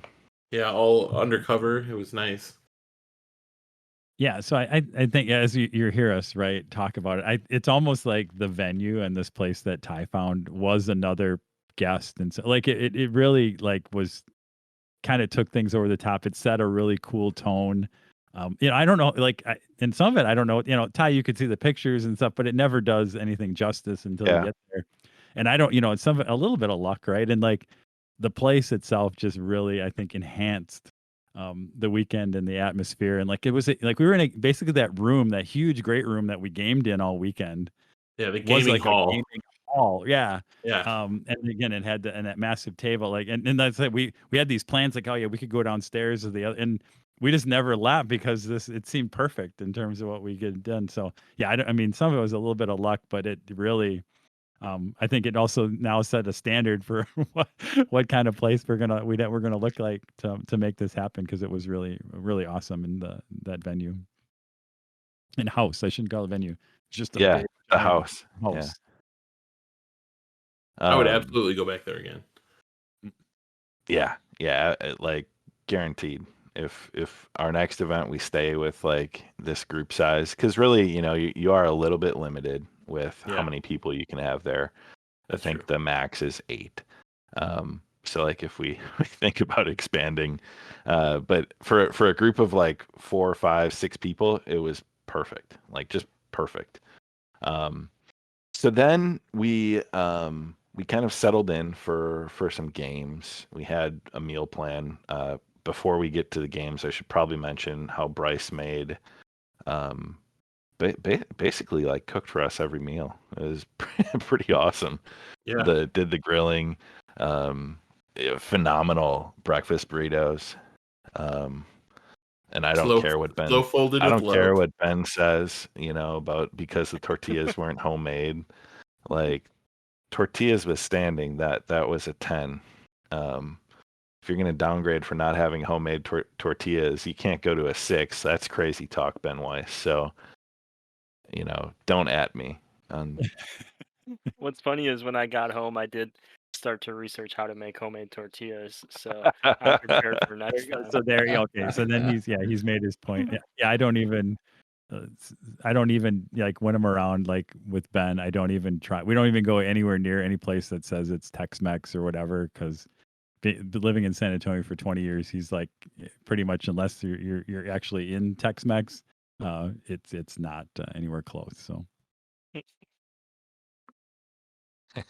So yeah, food and drink. We brought plenty of beer, plenty of refreshment, snacks and whatnot. And I think that's something when we talk about keys to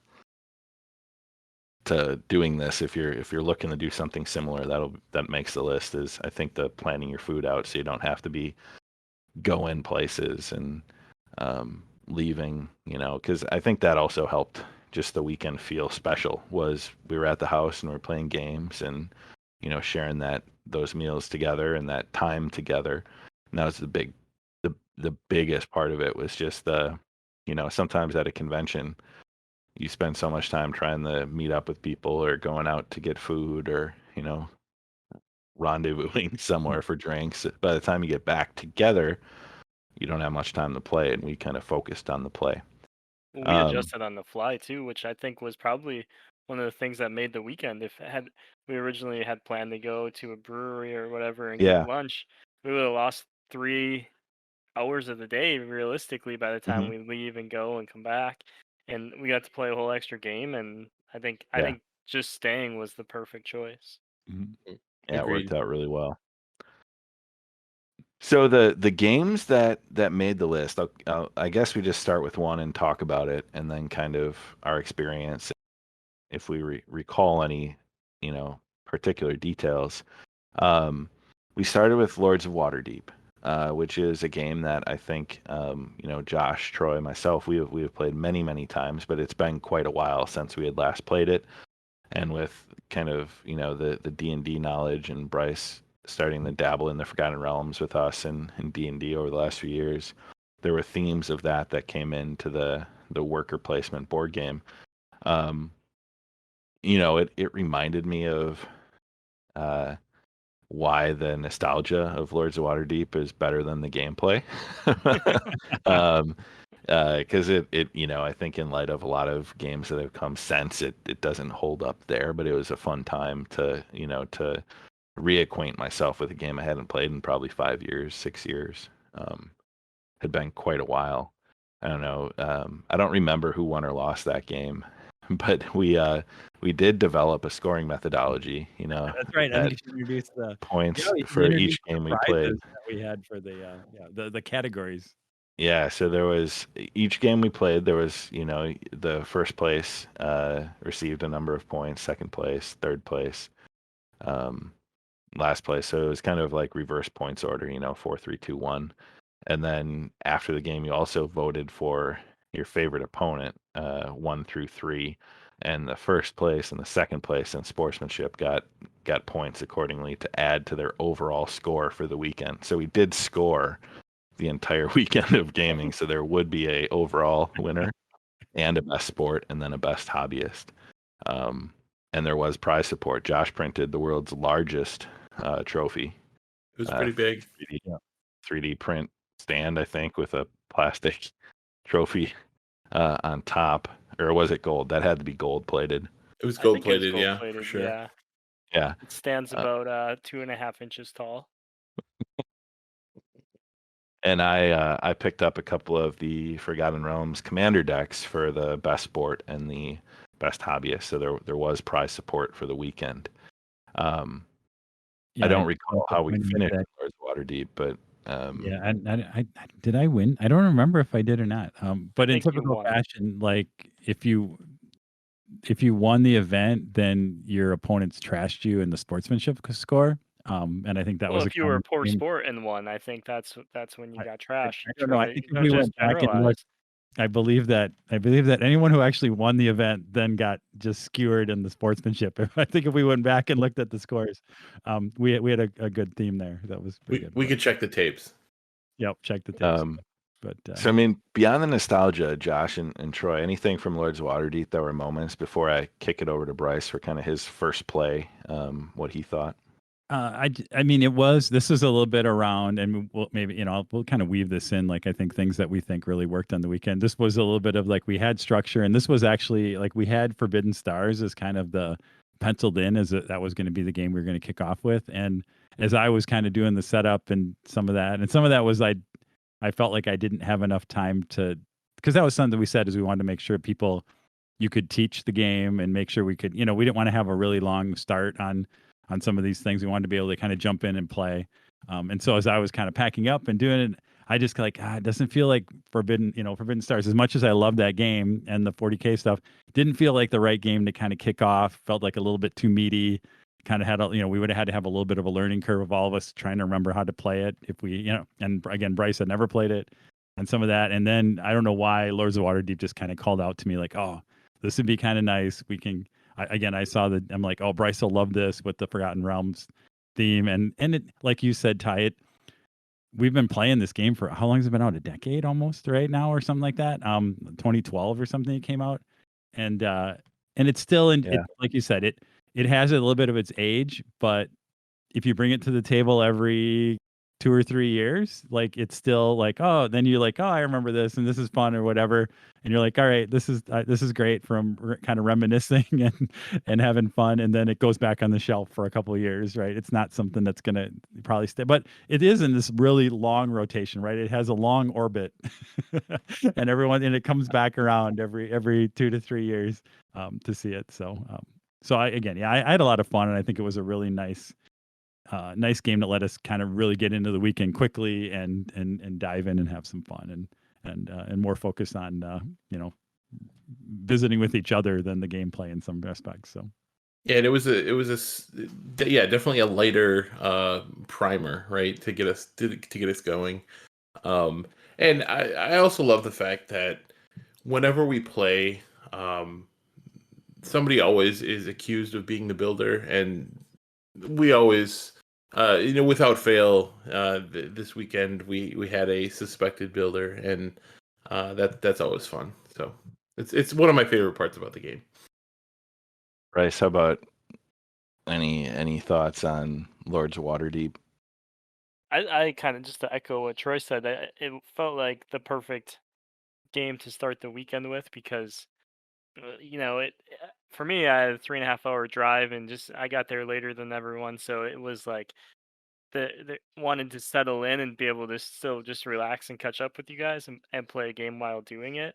And it was an easy game to play and be engaged, but still be able to have conversations while Troy was figuring out his builder plan. And It was an interesting game, easy to pick up and easy to understand, which was the perfect way to start. And that would be, I know we're gonna give recommendations and stuff, but that's definitely one that's on the list. Is just start your weekend off with a game that's just straightforward and easy to know, or that everyone's played before, so you can enjoy that beginning couple of hours and not be stressed out about learning a whole rule book or anything like that. Speaking of learning a rule book and then teaching a little bit weightier of a game, that the next one we played was Imperium, and I know we've talked a little bit about it on the show, having played it, Troy and I think Josh, that was your first play, was at the Weekender, and Bryce as well. But we kind of walked through the turn, how to win, and sat down and chose our civilizations. It's a civilization deck building game in essence. Troy, you and I had played 2-player. I think seeing it in 4-player there's a lot of other stuff being thrown in, and we got kind of worried about other win conditions. So it really felt like more of a race than when it was 2-player, where we were just kind of like both building our own thing, engaging a little bit, but then there was a lot more pressure as I saw like Josh's civilization building and like Bryce throwing out his Celtic druids, and like just trying to manage my own progress versus others in a 4-player felt way different than the pace and kind of pressure of a 2-player game. I don't know if you had a similar experience. Yeah, it was again, as we had played before. So again, you always like, oh, I think I know what I'm doing, and I think I finished dead last. But I think some of it was kind of that game, and we've talked about it. Like, it's so asymmetric, right? It's kind of, that's one of the cool things, is each race, definitely each deck is unique, and there are some cards that have similar functionalities in each deck, right? I think, but that's only what, I don't even know, probably less than 10 out of all the cards that you play. And so you each kind of have your own strategy for figuring out how to win. And there was, I don't remember what you guys were. You guys were non-civilization that were throwing a lot. Is it unrest? That kind of cards? Yeah, unrest. Which again, what it is those are things that clutter your deck, and they're negative, and then, but and when we, time when you and I played, it was like they're kind of like, hey, these are annoying and whatever.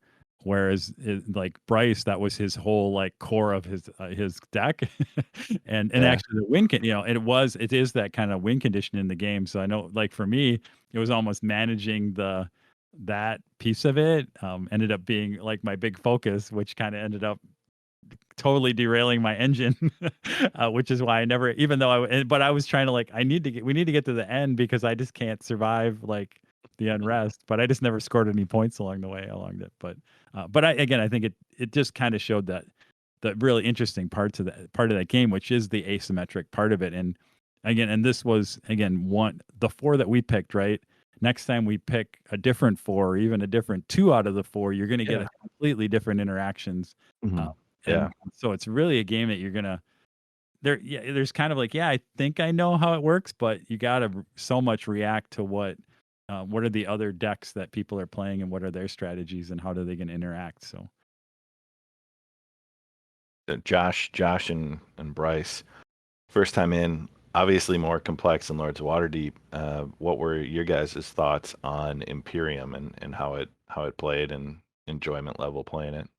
I felt like I didn't know what I was doing at first. Like, I mean, I knew, right? We went through everything, but I was just like, yeah, maybe I'm doing like, and then things started like ramping. Like Ty, you had said, you're sort of building an engine, so to speak, and uh, I don't know, a little ways in, I started realizing, oh yeah, maybe I do have some sort of little engine, and I had a way to get rid of unrest, and you guys kept throwing out unrest, and I was like, oh yeah, so I'm cycling out the unrest. Okay, this is working. All right, good. Keep giving me unrest, and I'll cycle it out, and I'll do my thing.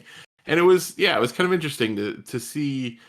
That kind of mechanic play through, and then doing a few other little things, and cycling out the unrest, and doing a couple things, and cycling, just kind of watching that engine build was fun. But yeah, there's definitely a lot of interesting Kind of what you guys have already said.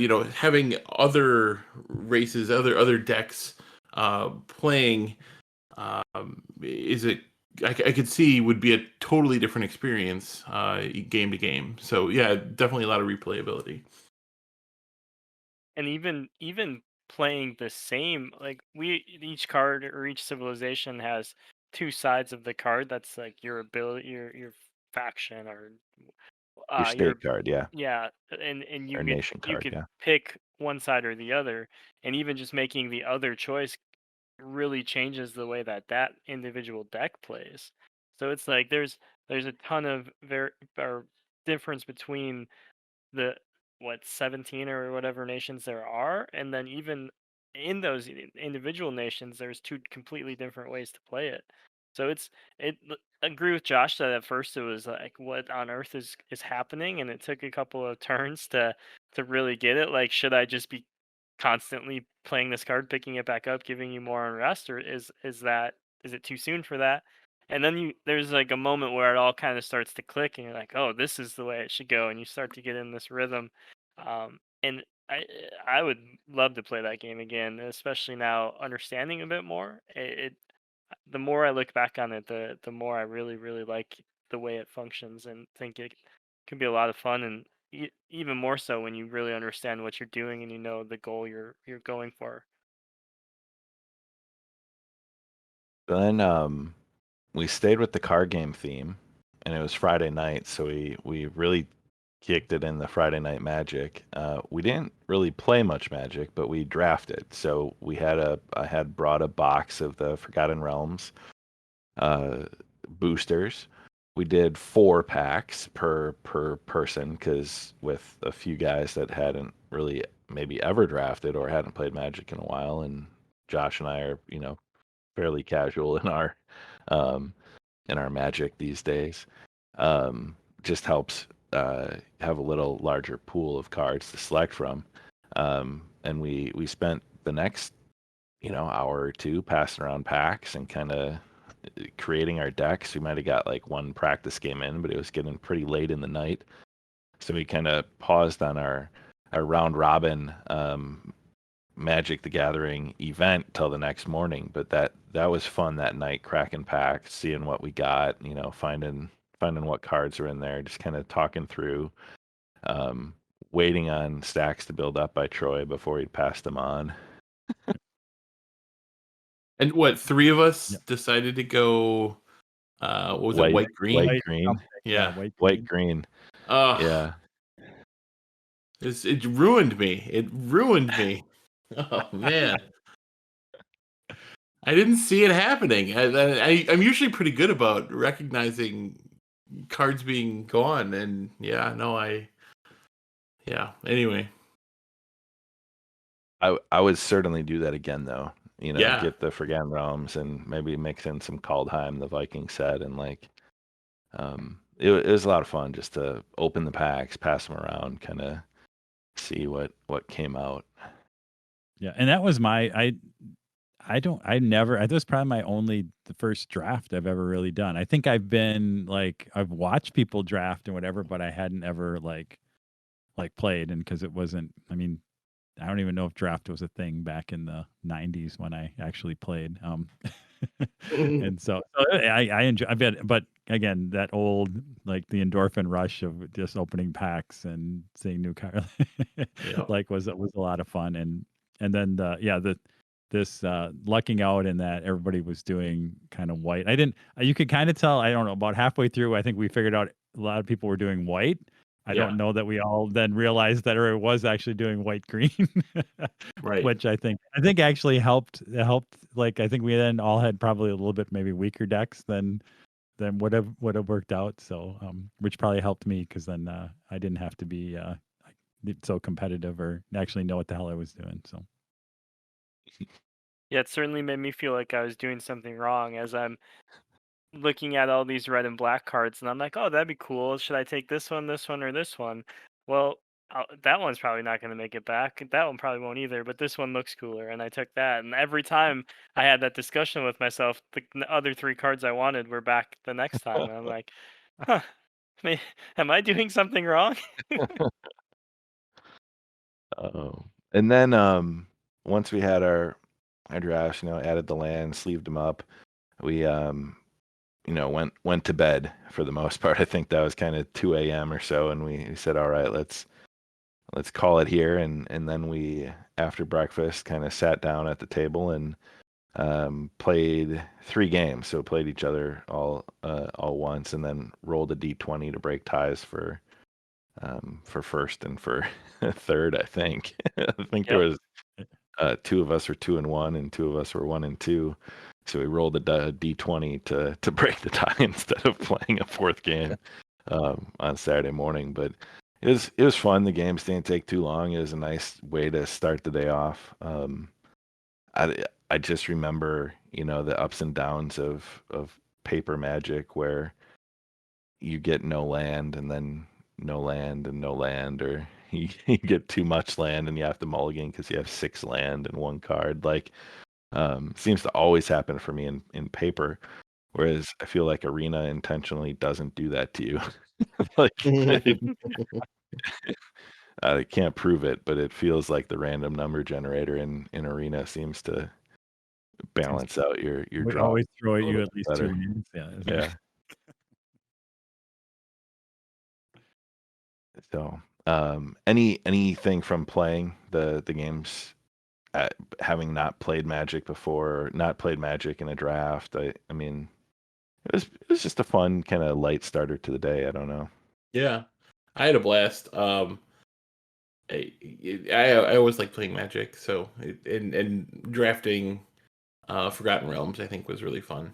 So yeah, I didn't know the set super well either, which was interesting for me. I usually do a little bit of research before drafting a new set, but yeah, I went in pretty cold, so that was kind of neat to see all the new cards.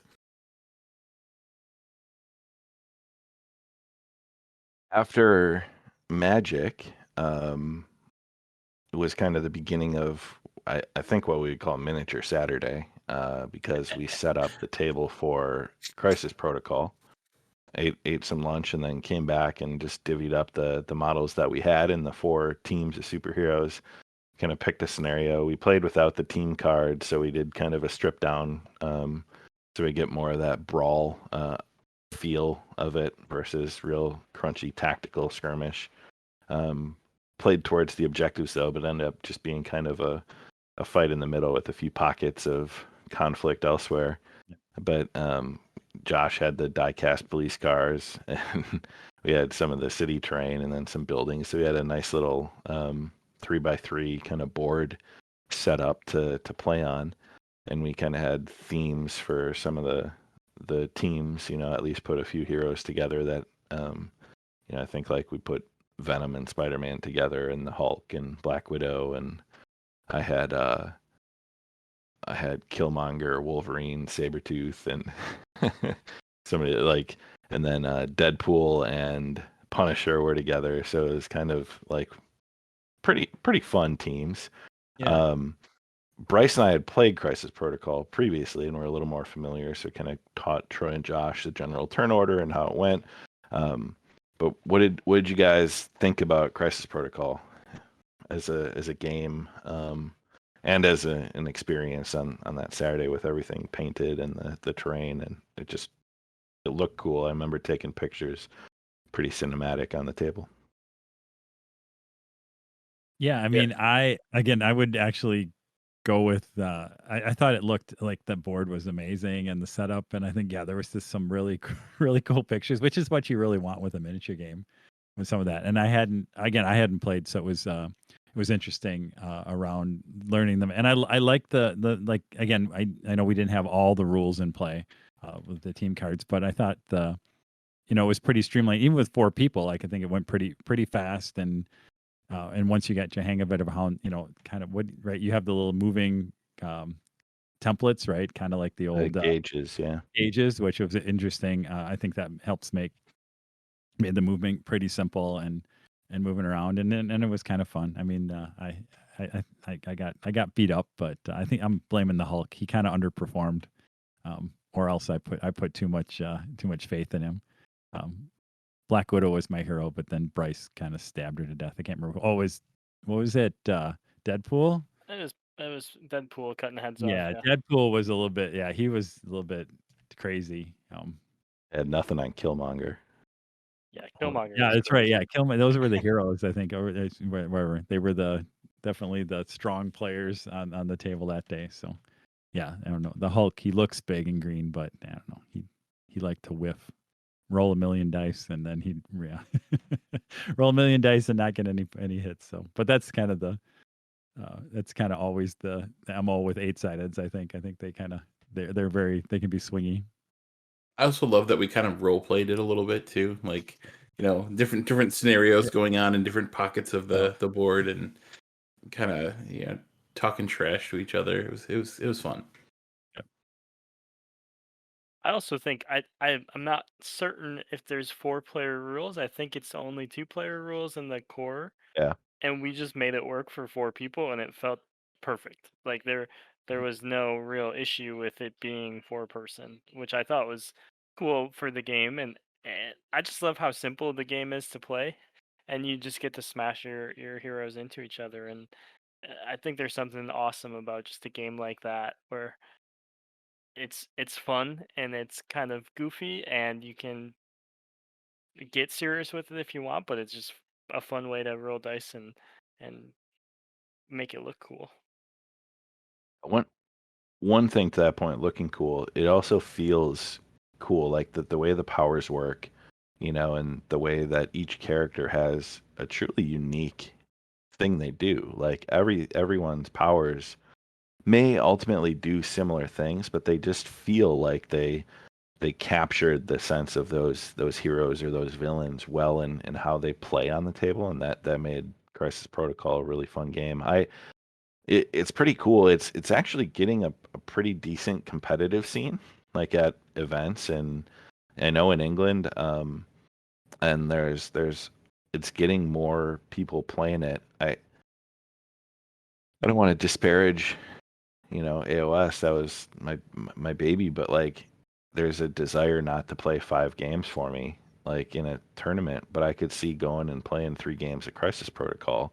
It's just so much more manageable, the skirmish level game, and the time and what goes into it. Just it feels like it's less, less crazy.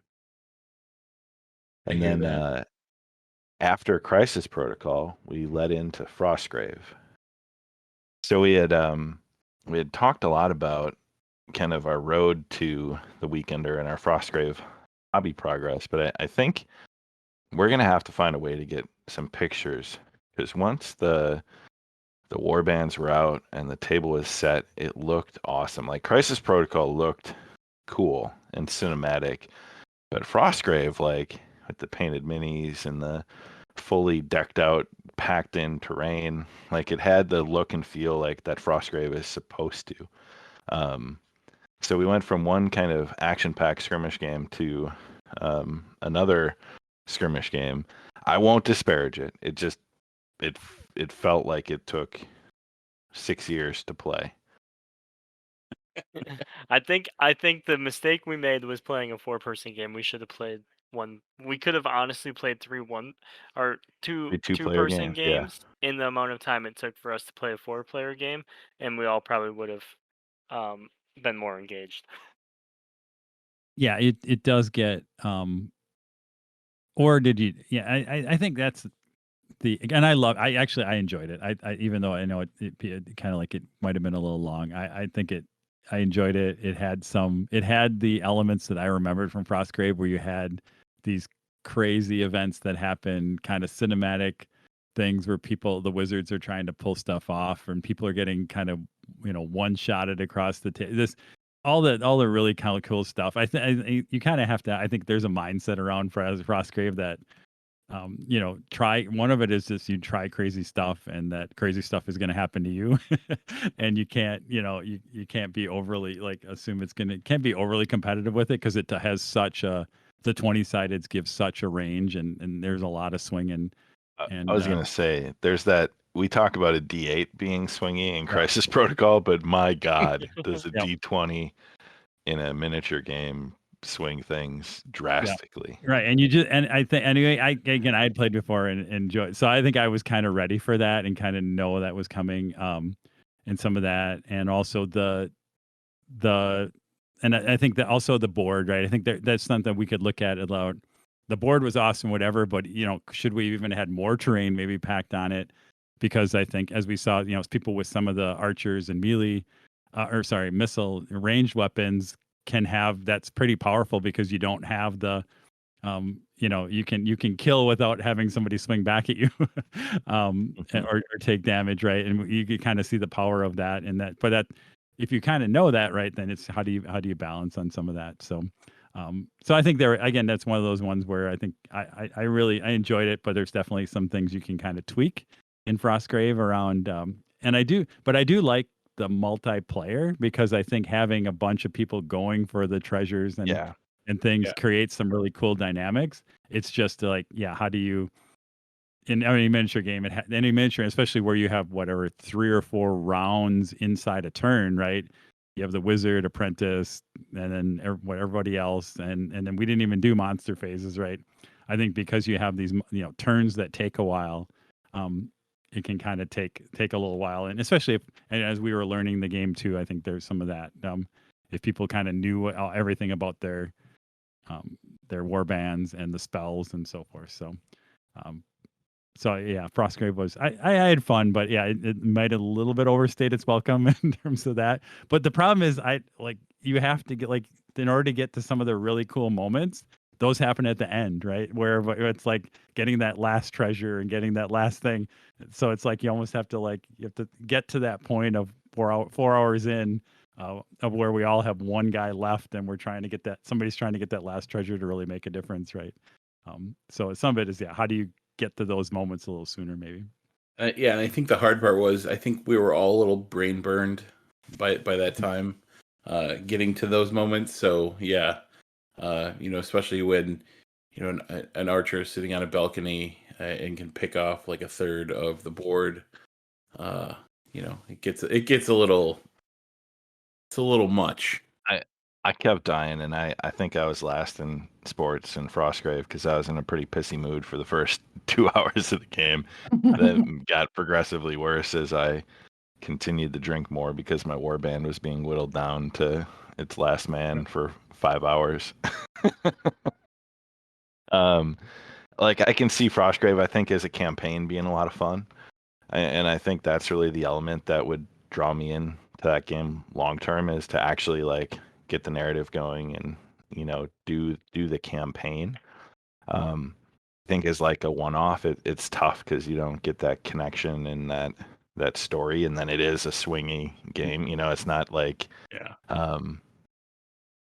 there's an element missing when you're not playing through a campaign, I think, and the game feels like it's designed to play a couple different scenarios and build up your character and get access to new things.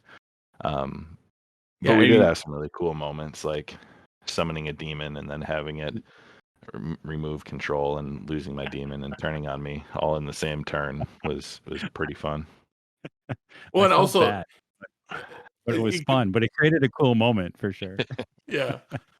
You're absolutely right, Ty. There's definitely sections of the rules, and there's even a lot of spells that are happens between games or happens before the game, and it's some of those things don't really matter if you're just playing a one shot, right? So you can just throw all that out if you're only playing a one shot. So you're kind of missing chunks of the rules or the spells. Yeah, the minis being all painted, though. I mean, the highlight for me of Frostgrave was seeing the level of effort that went into 3 of the 4 war bands. About time we called it out. Yeah, Troy.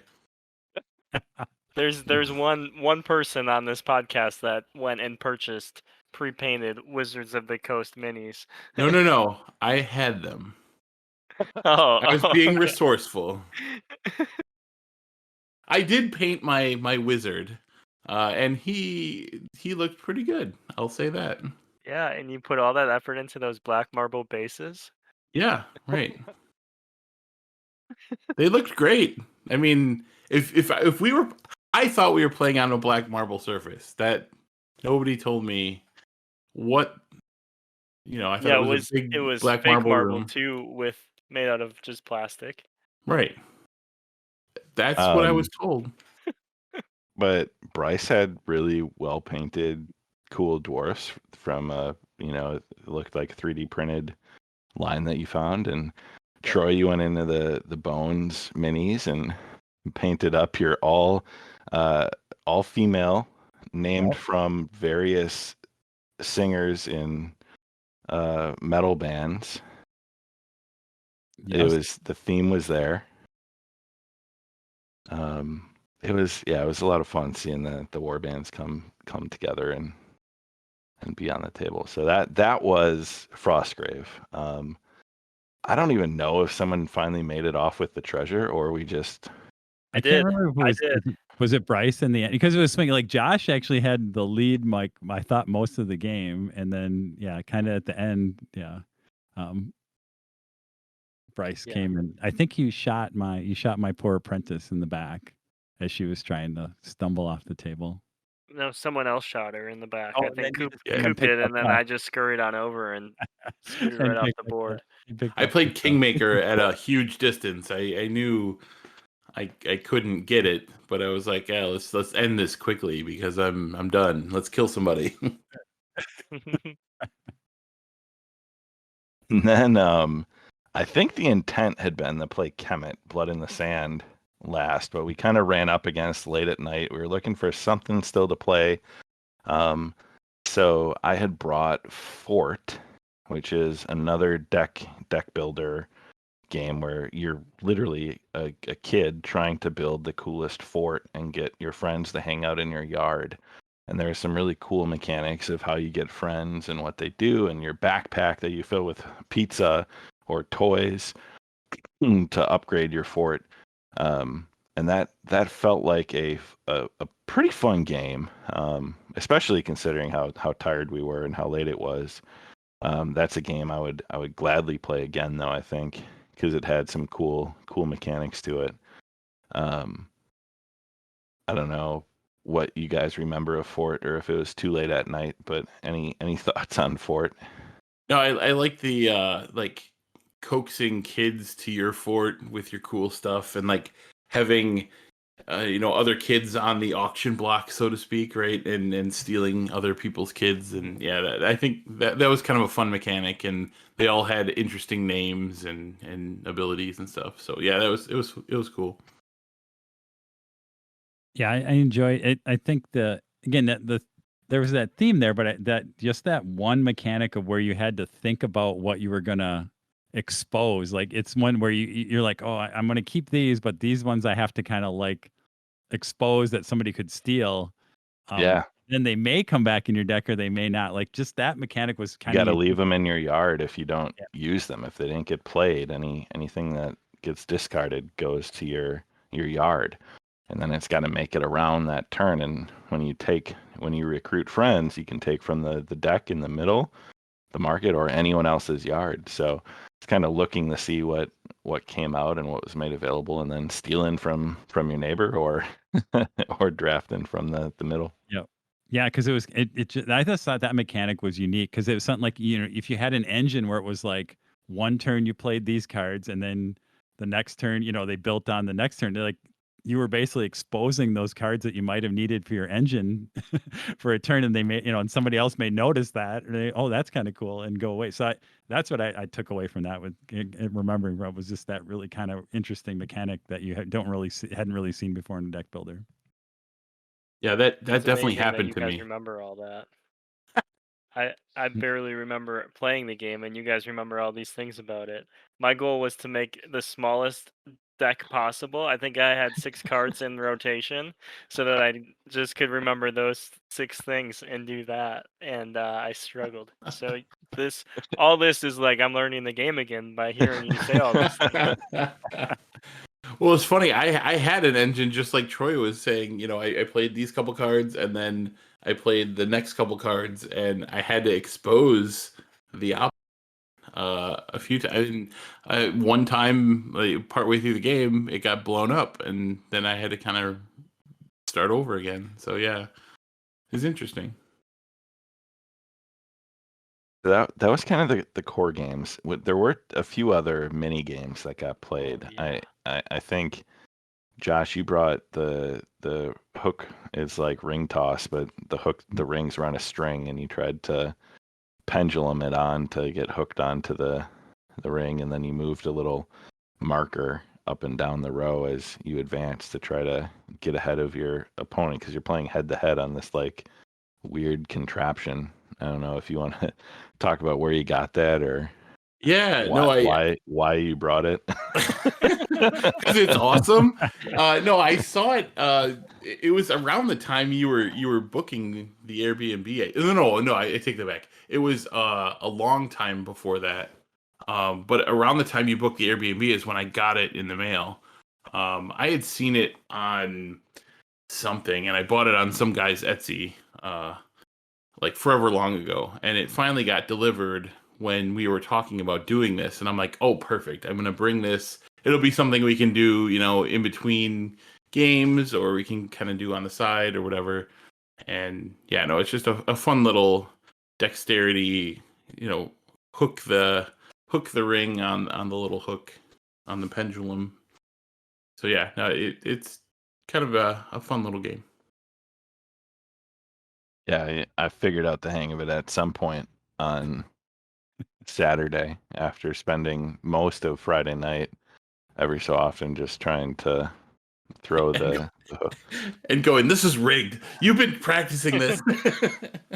Well, obviously you'd practice it, because once you figure out the toss, you literally can't miss. Like there's an angle and a way you can do it where it's you're automatic. And then when we were out grilling, Josh had the brilliant idea of taking a deck of cards out and doing horse races on the patio table as we stood around the grill hanging out outside. And I wish I was a better announcer. I struggle at that, but yeah, I think we all came up with names. We named our horses. Yeah, mine was BoJack Horseman. Somebody's was Horse. It might have been Troy. I forget what mine was, but yeah, somebody might have called theirs Mr. Bojangles. Oh, that was me. Yes, Mr. Bojangles was mine. But yeah, no, it was just stupid fun while we're waiting for the grill. I think we got 2 horse races in. I forget who. I think Troy won one of them. I don't know who won the other one. But yeah, I think I won the first one, but I don't remember my horse's name, so I think that disqualifies me. Yeah, definitely. If you can't remember your horse's name, it's like not painting your minis. Come on. Touché. So those were the games that got played. We've talked about kind of the arrival and the venue. Any I mean, like, beyond just how much fun it was and how great it was to see you guys be in the same place without distraction, and being able to just like spend that dedicated time, not have to go home to do something, not have to worry about, oh, we can't stay up too late because it's work tomorrow. Like, it just, there was that isolation of where we were and that kind of like forced, confinement that ended up being perfect for playing the games. Like, and that's always my complaint. I think whenever we talk about Gen Con or we talk about, other gaming conventions, is you don't spend a ton of time gaming as much as you think you would, because you spend a lot of time shopping a vendor hall, going around, trying to coordinate meals, gather up with people, ticketed events, whatever. Yep. But this was like that was what we did, and it was completely dedicated. And I think we joked with you a little bit, because you kind of had a schedule, right? And we were like, oh, Ty's making work for us, right? We got to do this now and do this now. But it actually really, really helped. So I applaud you, sir. I think it was it kept us on track, and we had like kind of a rough schedule of what we were going to do, and everybody knew what was coming up, and it was helpful. So I appreciate that. I ultimately I just took lessons learned from every convention and board game night where we spent an hour and a half debating what to play first, and right. And I said, okay, what can I do to enable gaming? Yep. that was 100% the focus, was enable gaming, and that totally helped. Yeah, that just having like blocks of time and then having a game that was it sounds so simple, and it was so important. Like it really made things flow nicely. Yeah, and I think having the plan and again preparing, and then I think we did a nice job of kind of dividing, like, hey, because it was kind of Ty, you had sent out earlier, like, hey, what games each one of us want to add on to the list, right? And so we all kind of contributed, and then we kind of whittled it down and figured out what kind of made sense. And we had the plan, but then we also had a little bit of flex, right? We kind of had the flexibility, like we know that the plan never kind of survives contact with reality or the enemy, right?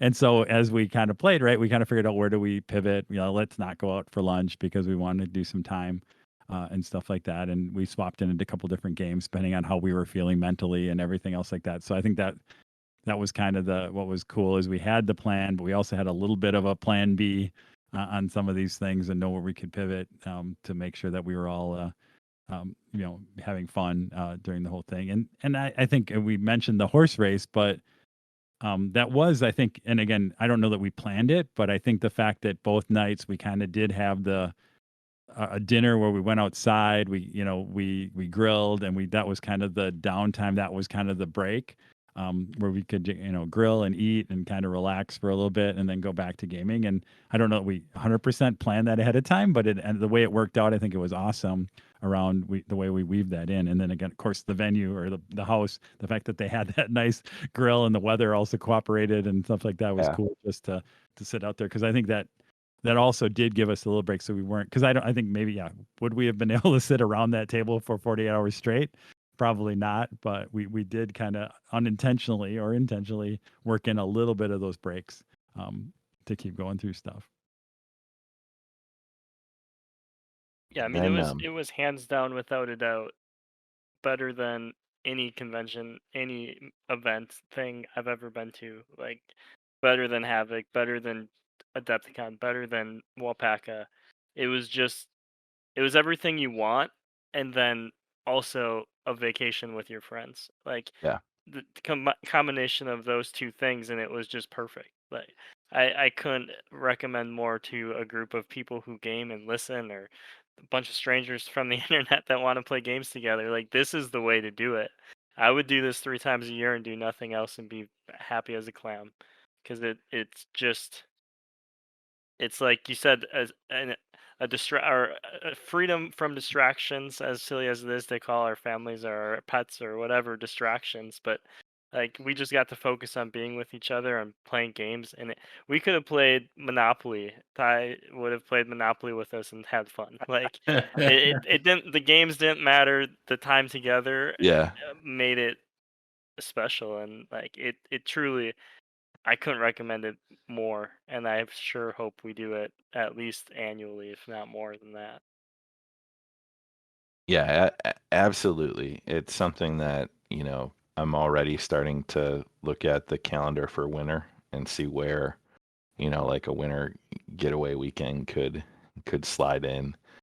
I think as crazy as it sounds, and it makes me feel a little bit like when my dad would like plan out vacations or weekends. And Josh, I know your family always had the itinerary.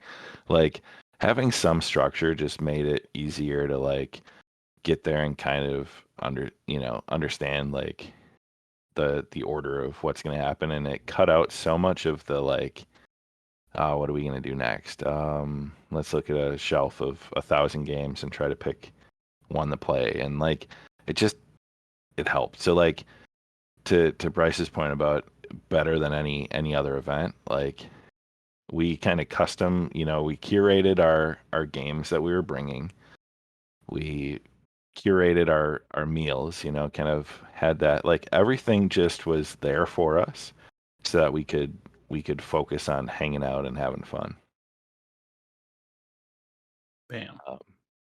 To the point of, I think we had touched on, we want to talk about how you could do this.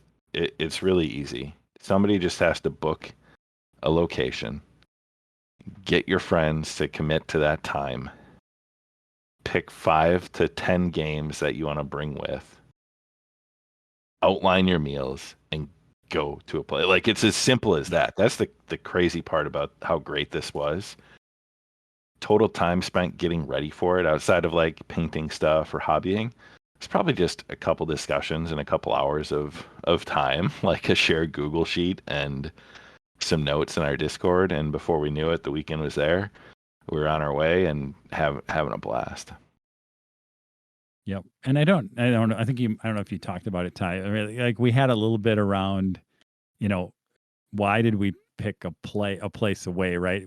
It was to kind of force that, where you didn't have there was no way that you were gonna like go back or get or like, I'm just gonna come for Saturday or something else like that, right? The whole point was people are committing to that time and place, and just having the little bit of the distance helped create a little bit of that, because I think you could do it local, but I think it would be a lot harder to kind of create the commitment, right? There's just there against that distraction. How do you kind of remove all the distractions, and just creating that little bit of distance is what able to, and unfortunately for Bryce, a little bit more distance. I think that was some of the things that we looked at. Like, okay, if we would, again, we love that house, so that's the hard part. Like, we may still end up back there because that place, like, again, we lucked out that that venue just ends up being, that house is so awesome around that. But the other thing was like, hey, is there something where it's a little bit more midway between all 4 of us, so that to make that a little bit easier. And then I think the only thing, again, as we looked at, as much as again, maybe I had more fun with Frostgrave than other people in that, but I think there could be something around, I'll call it a safe word, right? Like, I think we could have, like, is there something that's maybe overstaying its welcome? And it might not, it could have been Frostgrave, it could have been something else, right? That we were playing, like, all right, let's have a little like a little bit of structure. Like, if this is going a little long, how do we pull the string on it? Because let's get on to the next thing so that everybody's staying engaged and having happy. So that's the only thing I could think of, that maybe you kind of figure out, like, hey, here's the rough time we think this is going to be. It feels like we're kind of stretching above that. Let's kind of are we good, or do we want to just kind of have that check in? Yeah, are we talk continue, it or out. can we figure out how to have a quick end? Can we bring this to a resolution quick and then move on to the next thing? Because some people are maybe kind of feeling like it's overstaying its welcome. So I think that's the only thing that, as we look back, this is our retrospective for the Agile people, right? On some What of a that. throwback. Yep. And some of that. So the one thing too that I will add is, I think it worked out that we're a podcast and there's 4 of us, but like, there are other close friends that would be, great to have along. But a piece of advice I would give is 4 is a really sweet spot for board games and miniature games. The moment you get 5 or 6, it gets, it multiplies the difficulty in planning games that will play well, or having the split up and have 2 tables with games going. Like, so you got to be mindful about, what your attendance capacity is for enjoyment. So as much as you might have a group of really close, 5 friends, sometimes just the way board games and gaming works, unless you're doing like RPGs with a bigger group or, other stuff, you got to be mindful of that. So it would have been tough if we had 5 people. We couldn't have played some of the game, there would have been an odd man out, or not all of the games would have worked. Yeah, you increase the level of difficulty, I think, if you start to, like, and because we had talked, it's kind of like 4, but if you do, if you do 6, where you have 2 tracks of games, right? That just creates a little bit more complexity, because now you want to, like, how do you coordinate the start and finish of the different rounds, right?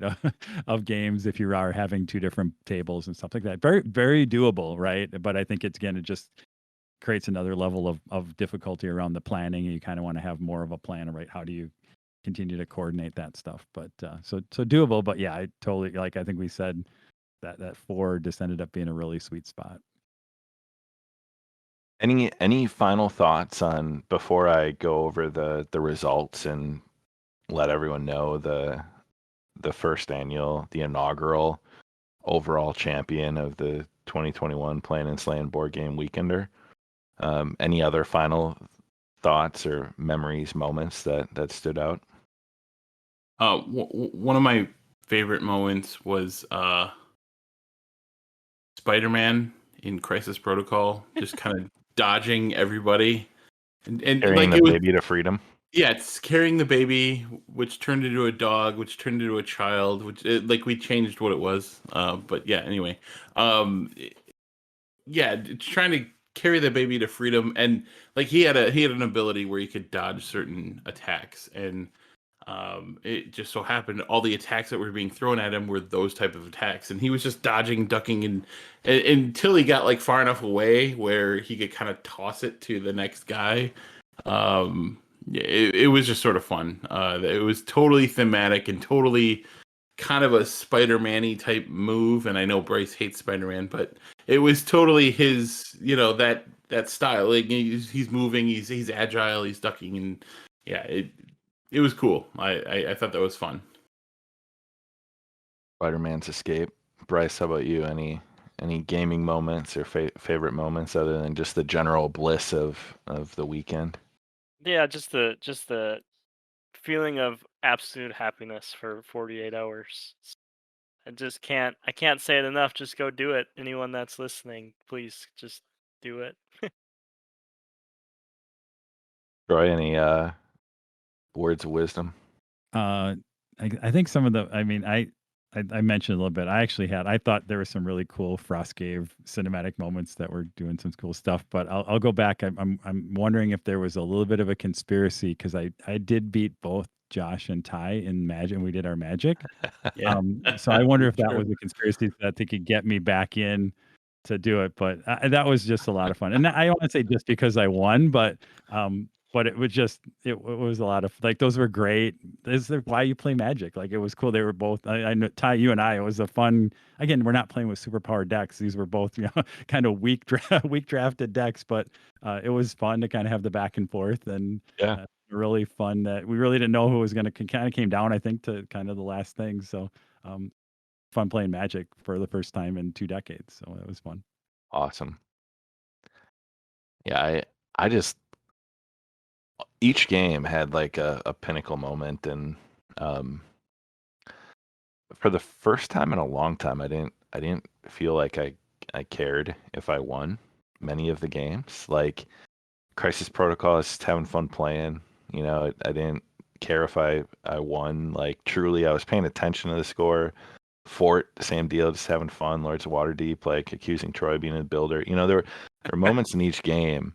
Imperium trying to stop Bryce from creating a collapse of civilization with too much unrest as a Viking who also needed to give people unrest. Like, it took me out of that like uber competitive confrontational gamer profile and just put me in the like I'm having fun with my friends playing game space. And I think that meant something to me, that it was just enjoyable experience. It wasn't about winning at all costs. You know what I think might have helped with that? The sportsmanship scores. Oh yeah. I was being mindful of. Yeah, you wanted to be a good sport. Yeah. I didn't want to be dead last in sportsmanship. Instead, I was a bridesmaid in every category: hobby, sportsmanship, and overall. The ultimate runner-up. So if we can insert a drum roll here in post, certainly let's do it. But without further ado, the overall, I'm going to start with the overall champ and then go into the other categories. The overall weekender champion was Bryce, taking home the trophy. I hope he took home the trophy. Giant trophy. Yeah, the trophy is on my fireplace mantle right now. Beautiful. Absolutely I beautiful. had to move some pictures aside so that it didn't look so massive. Also so you could see it because it's tiny. But it's there. It's here. Anna was like, "Why do you have that trophy on your mantle?" I was like, "Cause I won the Weekender."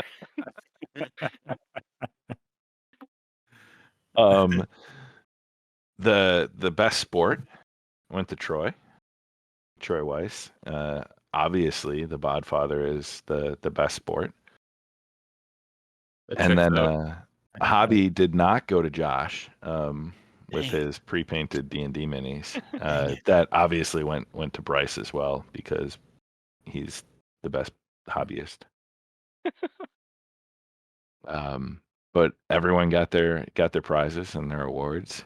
Josh even got I gave you a prize, if you remember. Ketchup, please. Yep, ketchup please sticker. I have it right here. But yeah, that was the Weekender. It was super fun. I think like we've all echoed, we're gonna do it again. I mean, no matter what, this happens again. And hopefully soon. So go out there, plan an event, and who knows what it'll grow into. I mean, I think I've unofficially told Troy I hope this becomes BogCon and we actually find a venue that can support 500 people someday. We're selling tickets and merchandise. We'll get guest speakers in. It'll be great. Speaking of BogCon, though, I think that's going to bring us to kind of our wrap up news and events. So, recently was NashCon. Bryce and I had intentions of going down, but various things came up and interfered with that. So we did not make NashCon, but it looked like a lot of fun to see people rolling dice, winning swords, and who knows what else. And Jacob Berry playing in his underpants in round one. Just a lot of fun. Right around the corner, though, more locally, Brew City Brawl 3. So our friend Brendan, Cubic Shenanigans, runs a AOS tournament. It's going on the weekend of September, I think 12th and 13th is that Saturday and Sunday. It's a 3,000 point AOS 3rd edition tournament.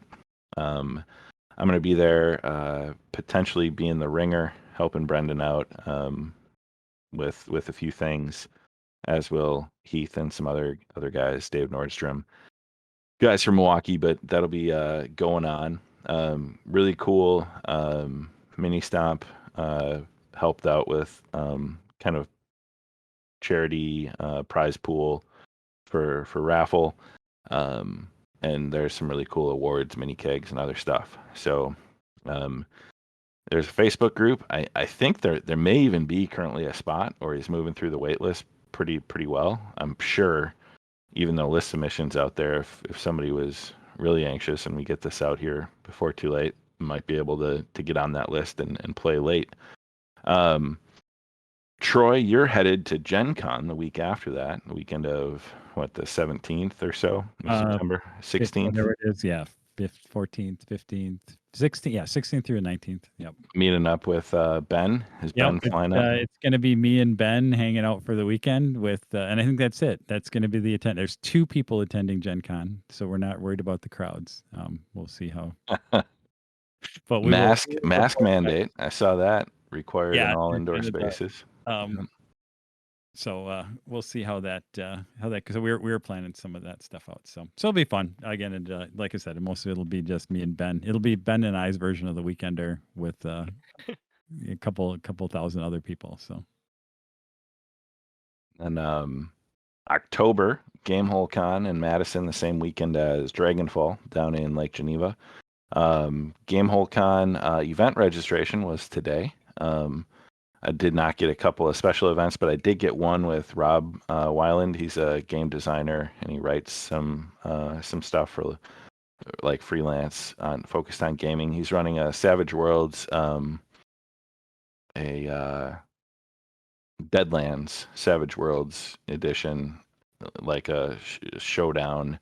Gunslingers arrive into a town scenario. So I got in that game with him. Pretty excited about but Matt and Elena will be in town. We've got a house. It won't be quite like the Weekender, but there's a house off-site, Airbnb, where most of us attending will be.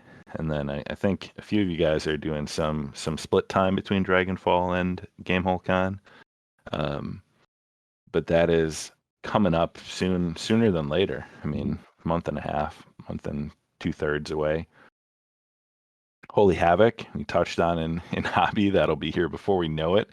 I think that's the first weekend or so in November.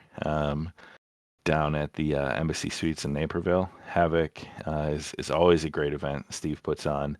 Very excited to get down there and try to defend our various pieces of hardware. Once you win a holy event trophy, there comes with it this like, what are you going to do next time?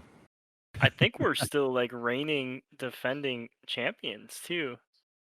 Well, I am for Warlord, and you are for Holy Wars, because those were the last two, were they not? I think there was one Holy Wars that I didn't that's attend. correct. Yeah, Vince. Yeah. Vince is. Yeah. Yeah. I wasn't there to defend it because one of my good friends from college got married. Yeah. Yep. Thanks, Tim. And then Adepticon, maybe. We'll see what the Delta variant does in Illinois. But the state seems to take a little more stringent regulations. So I'll be very interested to see what happens with Adepticon in the spring if we weather the storm of the Delta variant in the fall and winter. I don't know, Troy, have you heard anything on that front? I'm highly confident. Highly confident. You heard it here first. Trying to think. I feel like I said I'm not going because I missed out on a hotel room and not at the convention center. So I don't think I'm going to go to Adepticon. But the rest of you have a great time. I don't believe you, but we'll see. Well, maybe I'll just go down and hang out with Brian and Will and not go to Adepticon, but have no Adepticon one town over. Right. Yeah, I feel like you won't there'll be an attraction of people that'll even if you say you're not there, you'll be there in some form. Like, yeah, just very disappointed how quick hotels were, and I'm disappointed, but I was 100% expecting it. Just kind of knowing the trajectory of where things are going and the pent up demand that was there. So I kind of was going with Plan B to start with because I figured it was going to be that's exactly what was going to happen. So that is kind of what's coming. Nice events in the fall through into spring, and it's been somewhere in there too between those fall and spring shows. We'll get a winter weekender on the calendar to start planning to. But that's going to do it for episode 54, the Weekender Rundown. You guys know where to find the show because you listen, guys and gals and other friends. But hit us up. It's always great to hear from you. Twitter, Facebook, email. Read what Troy's up to with the heresy on basementofdeath.com.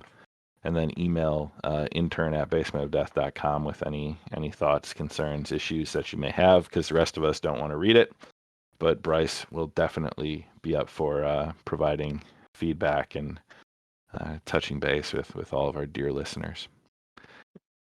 All right, friends, this was fun. We'll do this again sometime soon. In the meantime, keep the dice rolling, the drinks on ice, and no matter what, keep playing and slaying.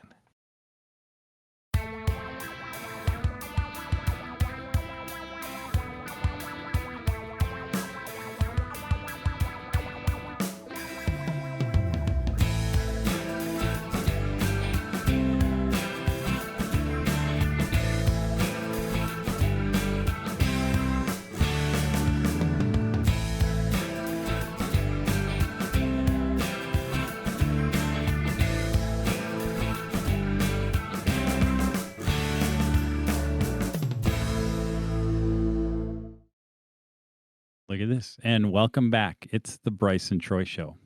Oh, the Bryce and Troy Show. Yep. We decided to get rid of Ty and Josh because they were just, I don't know.